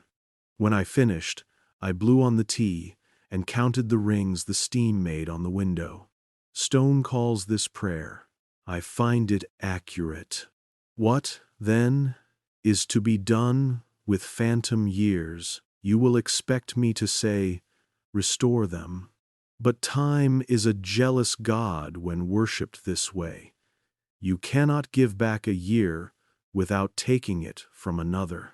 The ledgers upstairs asked that question tenderly. If we can subtract, can we later add?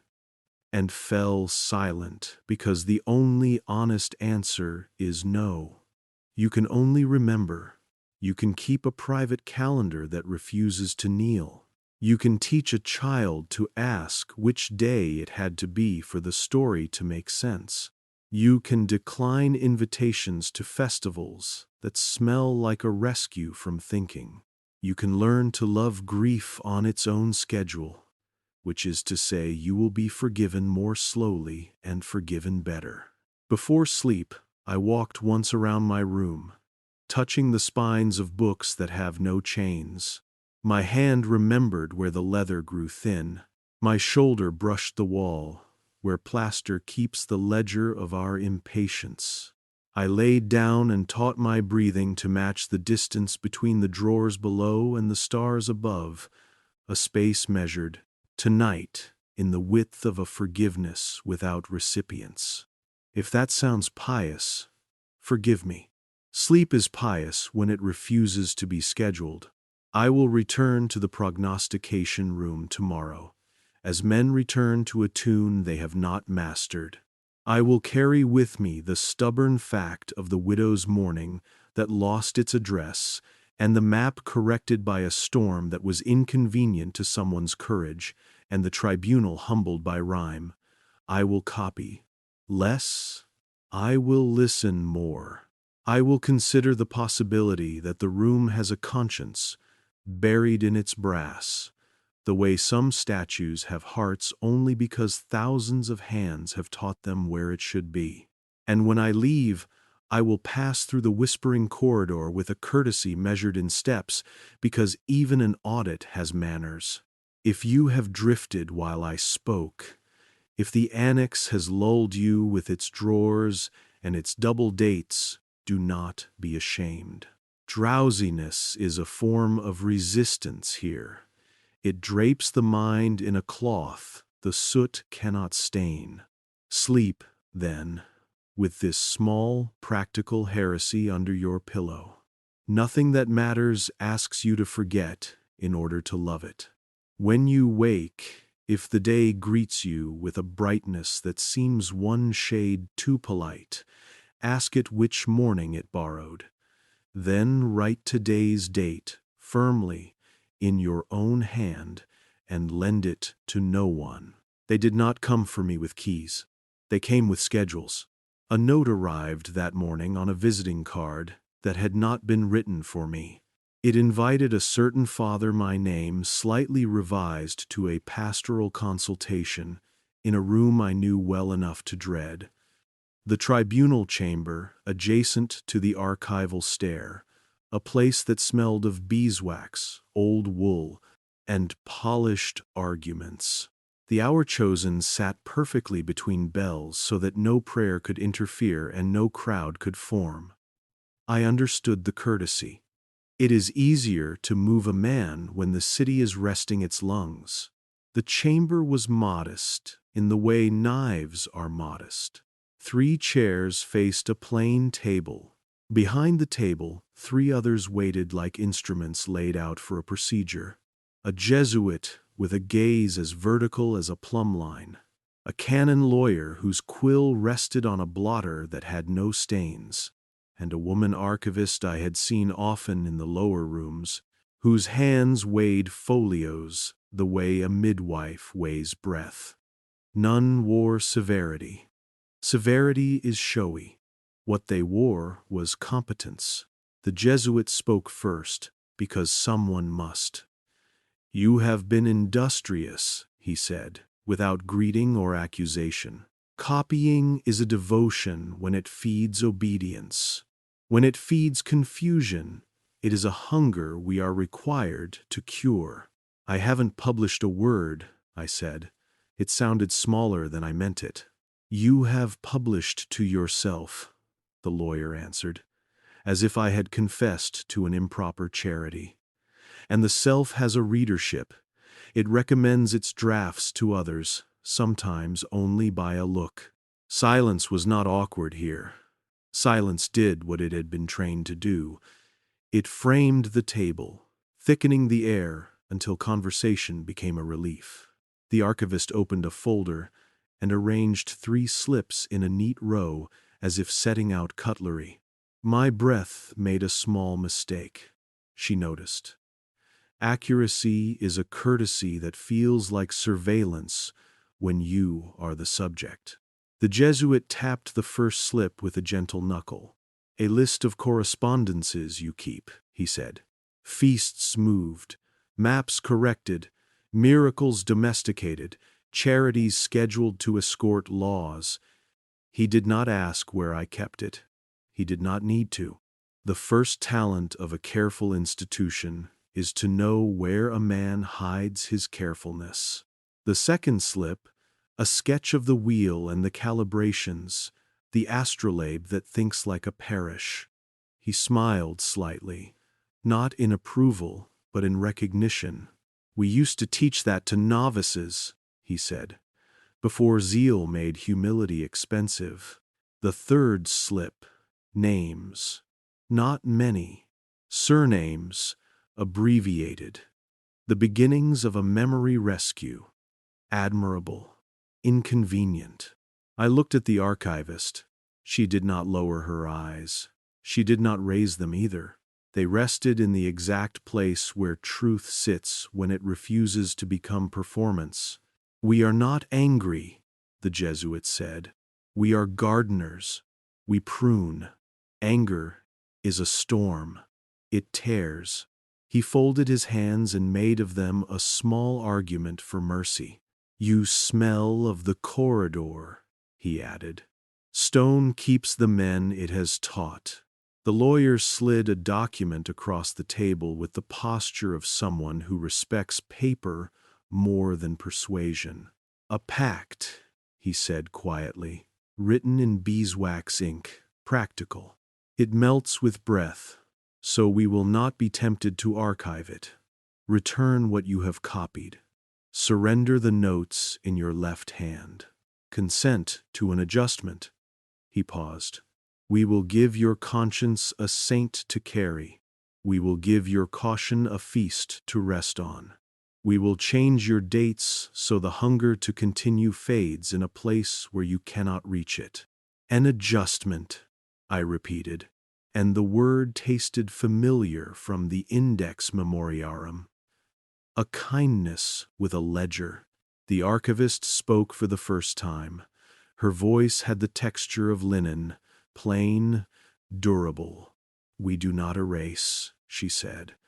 We harmonize. The city is tired. It has been promised too many shocks. We remove the shocks. She touched the beeswax letters with a fingertip that could have been blessing or test. You are accurate, she added, and there was almost affection in it. Accuracy can be domesticated. It can be placed where it protects rather than provokes. Something in me wanted very badly to be placed like a book chained kindly to a table where hands could find it without wandering. I wanted a label. I wanted an hour whose edges did not bite. Perhaps you think this cowardice. It is more common than courage, and usually kinder. But I had walked a corridor that audits kindness, and I had learned the smell of a correction when it calls itself affection. What happens if I refuse? I asked. The beeswax pact waited like a small, soft weapon. The Jesuit answered, as one explains the weather.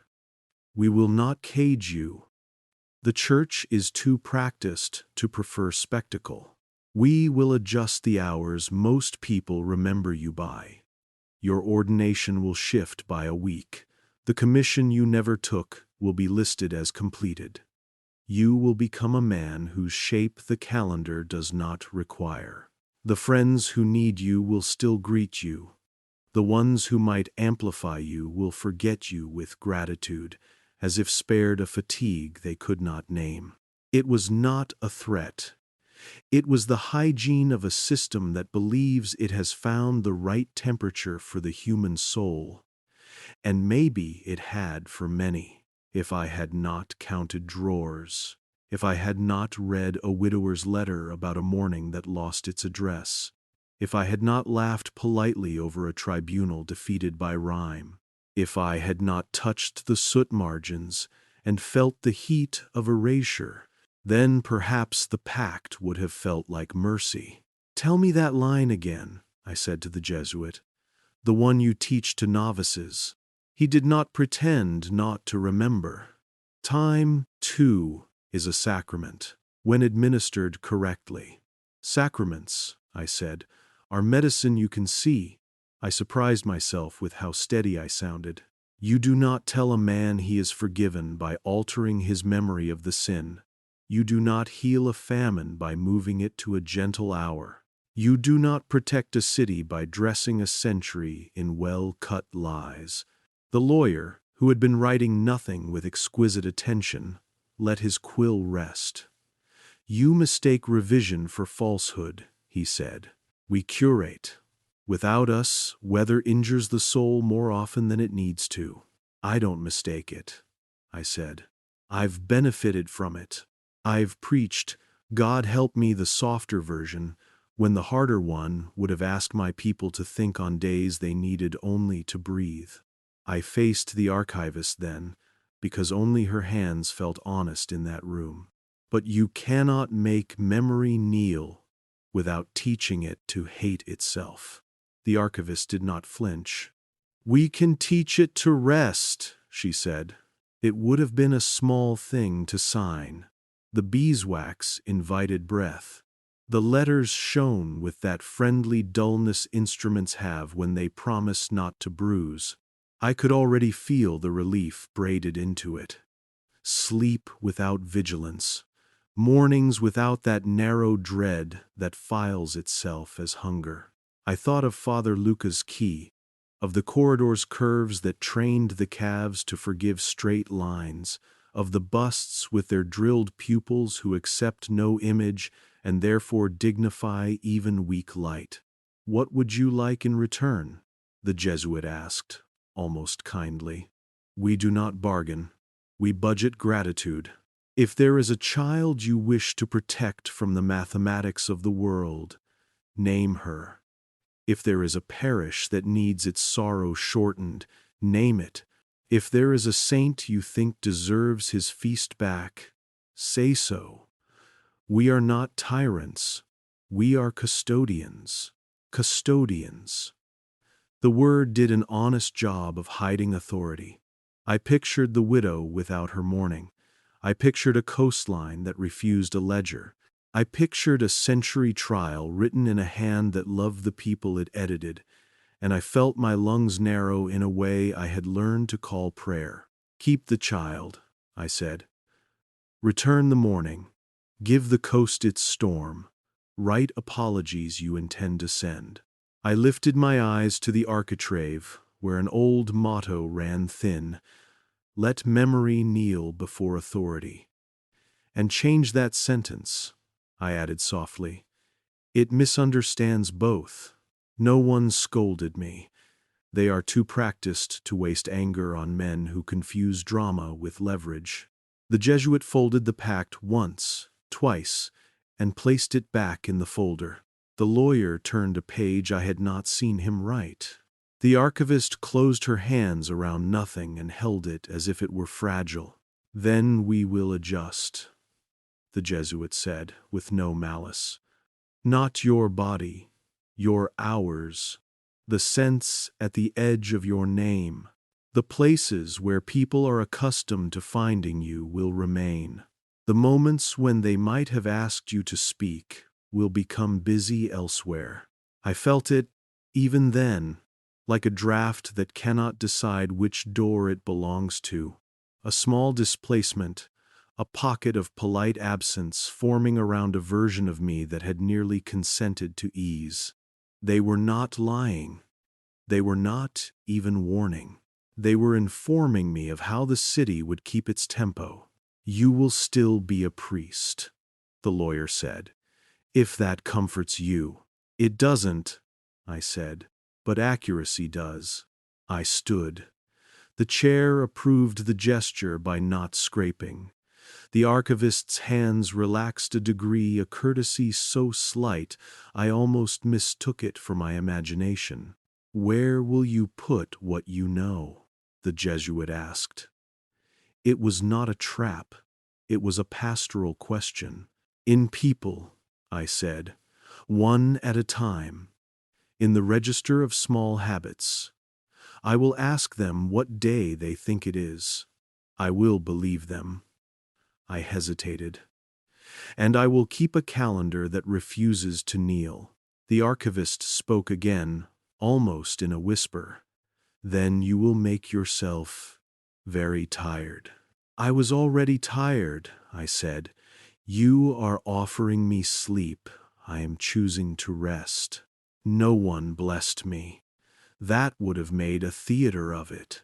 Instead, the Jesuit nodded once. A movement so exact it could have been measured. The lawyer capped his quill with a satisfaction that belongs to instruments, not men.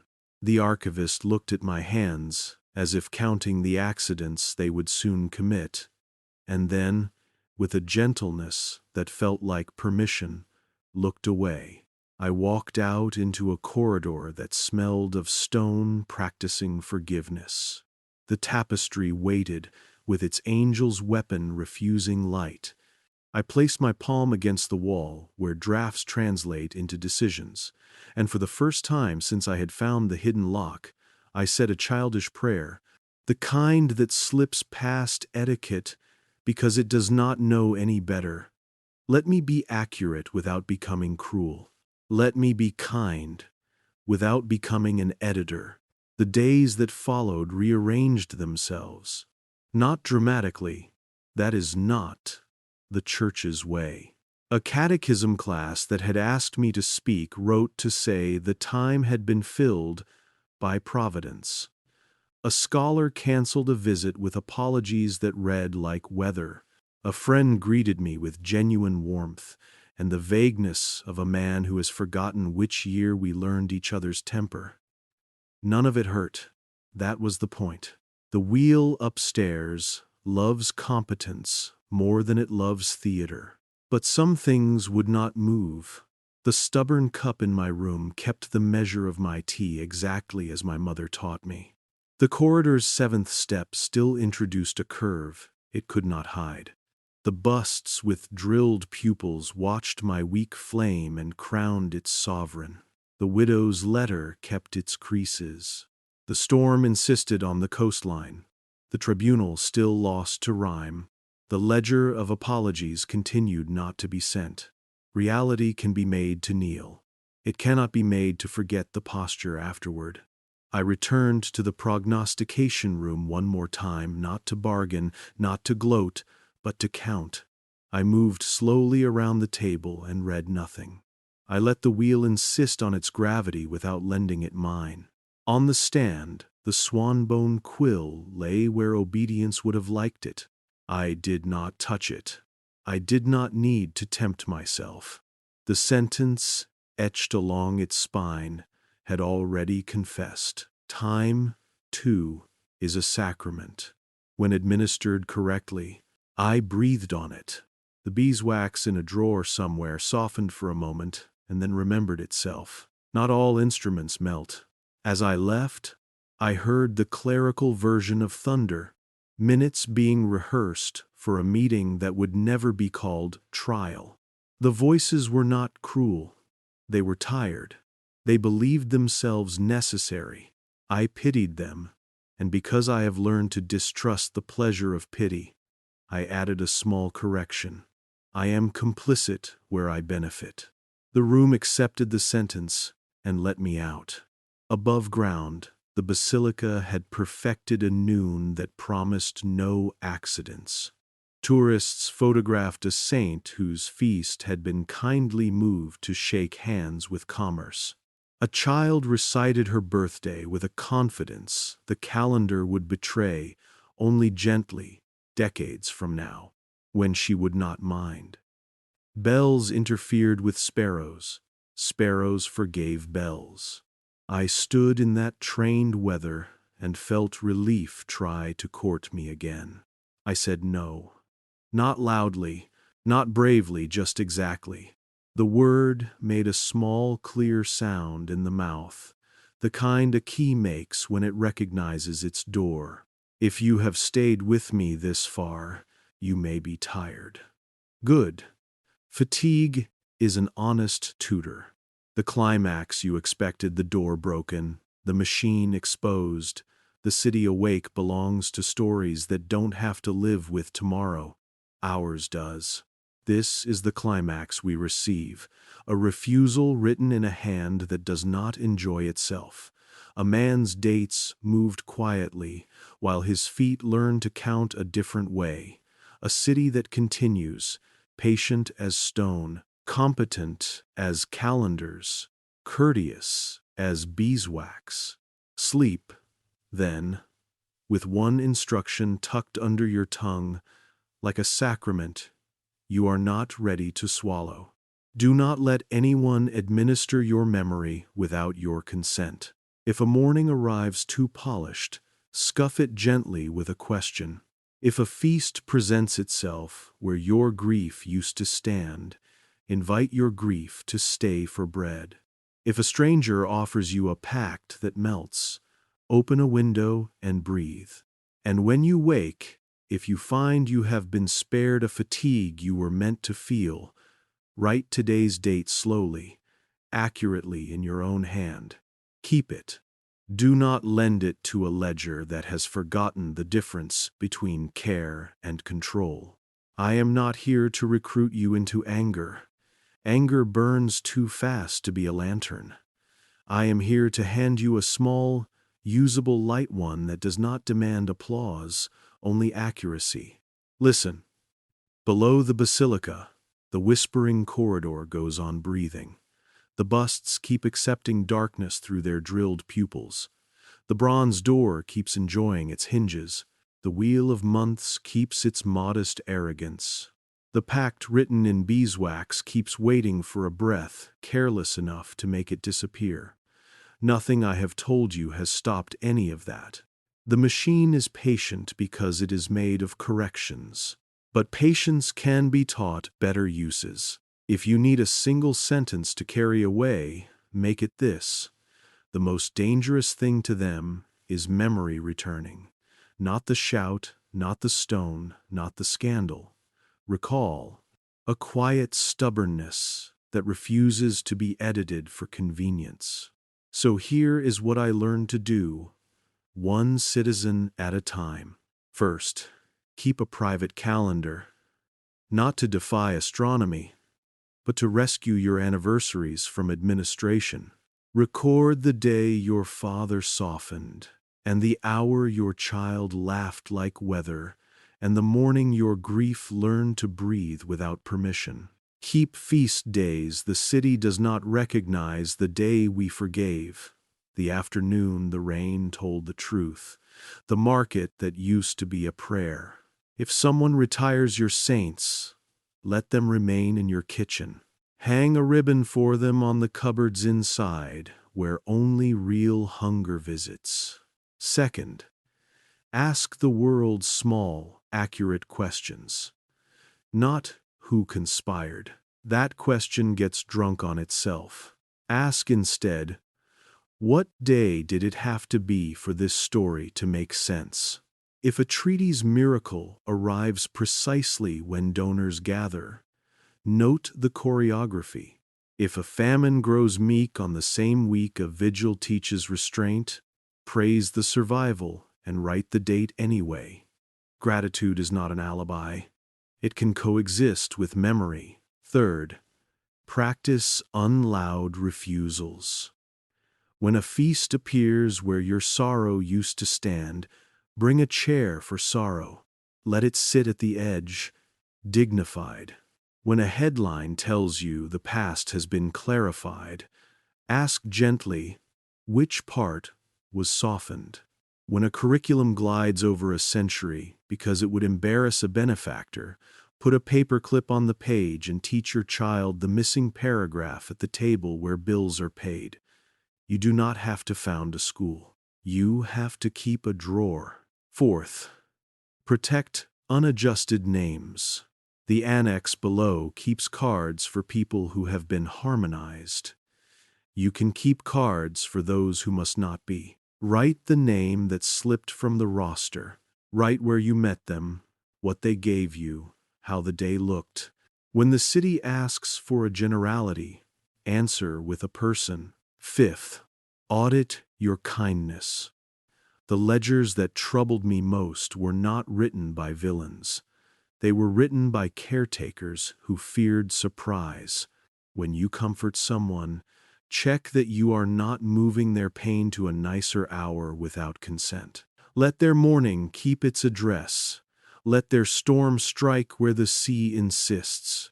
If you must tidy, tidy around the truth, not over it. 6th, collect small proofs that refuse theater.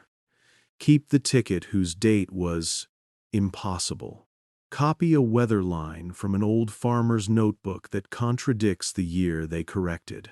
Save the hymn stanza that still rhymes with a rain that no longer visits. These scraps are not ammunition for arguments. They are anchors for memory when the city changes the harbor lights. 7th, cultivate a civil distrust of competence. I don't mean contempt. Competence is beautiful when it lifts burdens. Distrust it only when its elegance asks you to forget.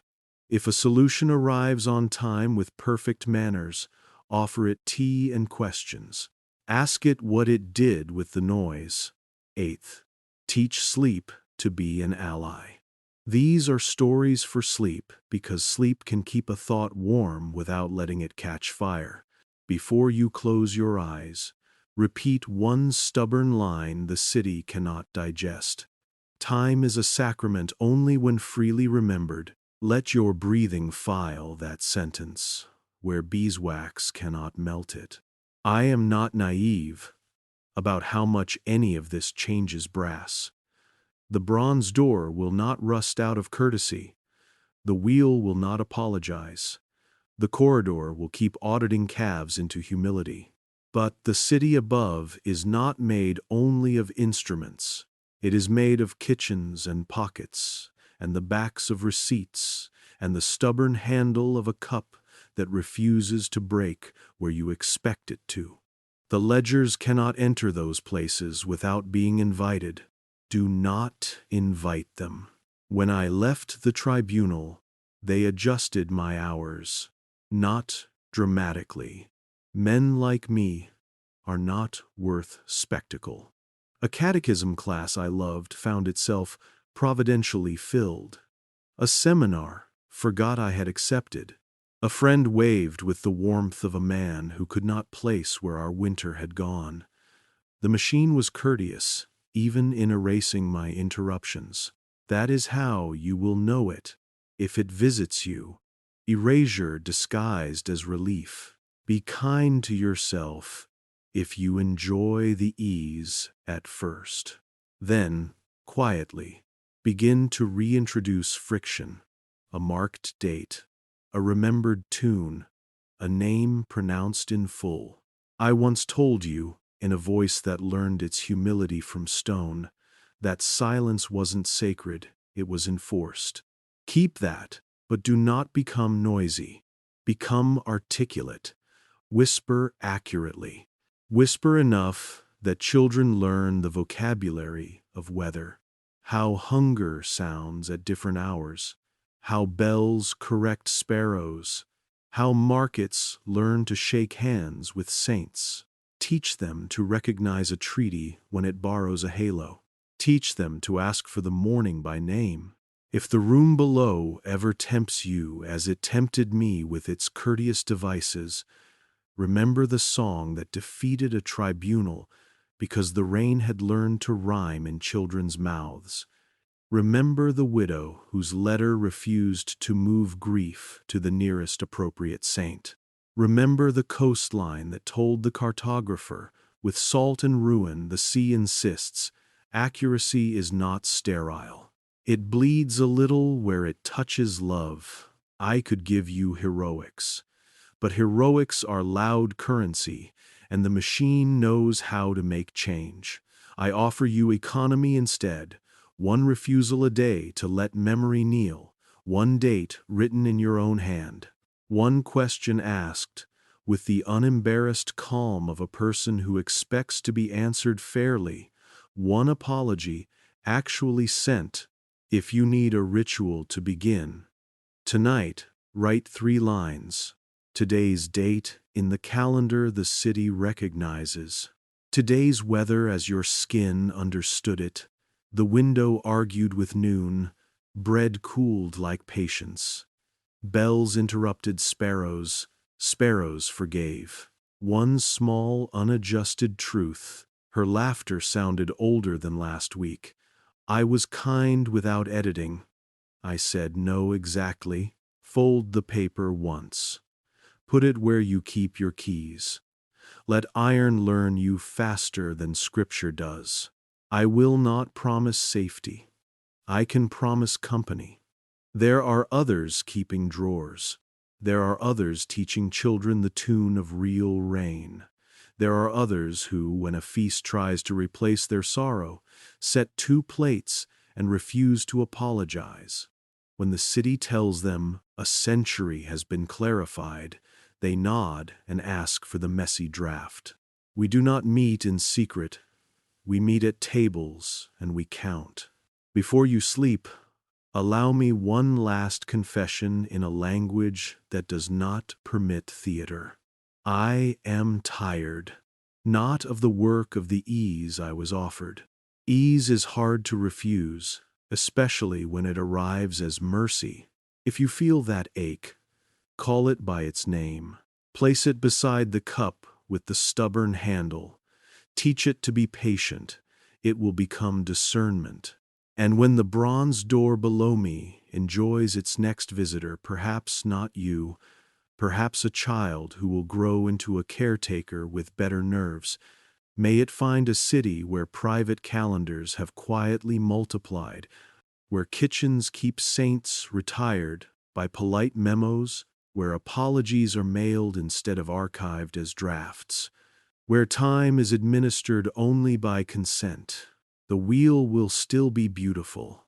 It will still be wrong for certain kinds of love. Sleep now, not in surrender in custody. Keep custody of your memory while your eyes are closed. Let your breath file what needs filing. Let stone, wherever you live, practice patience on your behalf. In the morning, if the weather has been laundered for your comfort, smile and scuff it with a question. Ask the day which morning it borrowed. Then take back, with a pen and without permission, your hours. And if tonight's story helped you unwind, join us at Vatican Whispered History. Tap subscribe, leave a gentle comment, and share one question you want us to explore next. Keep your candle of curiosity lit. Sweet dreams.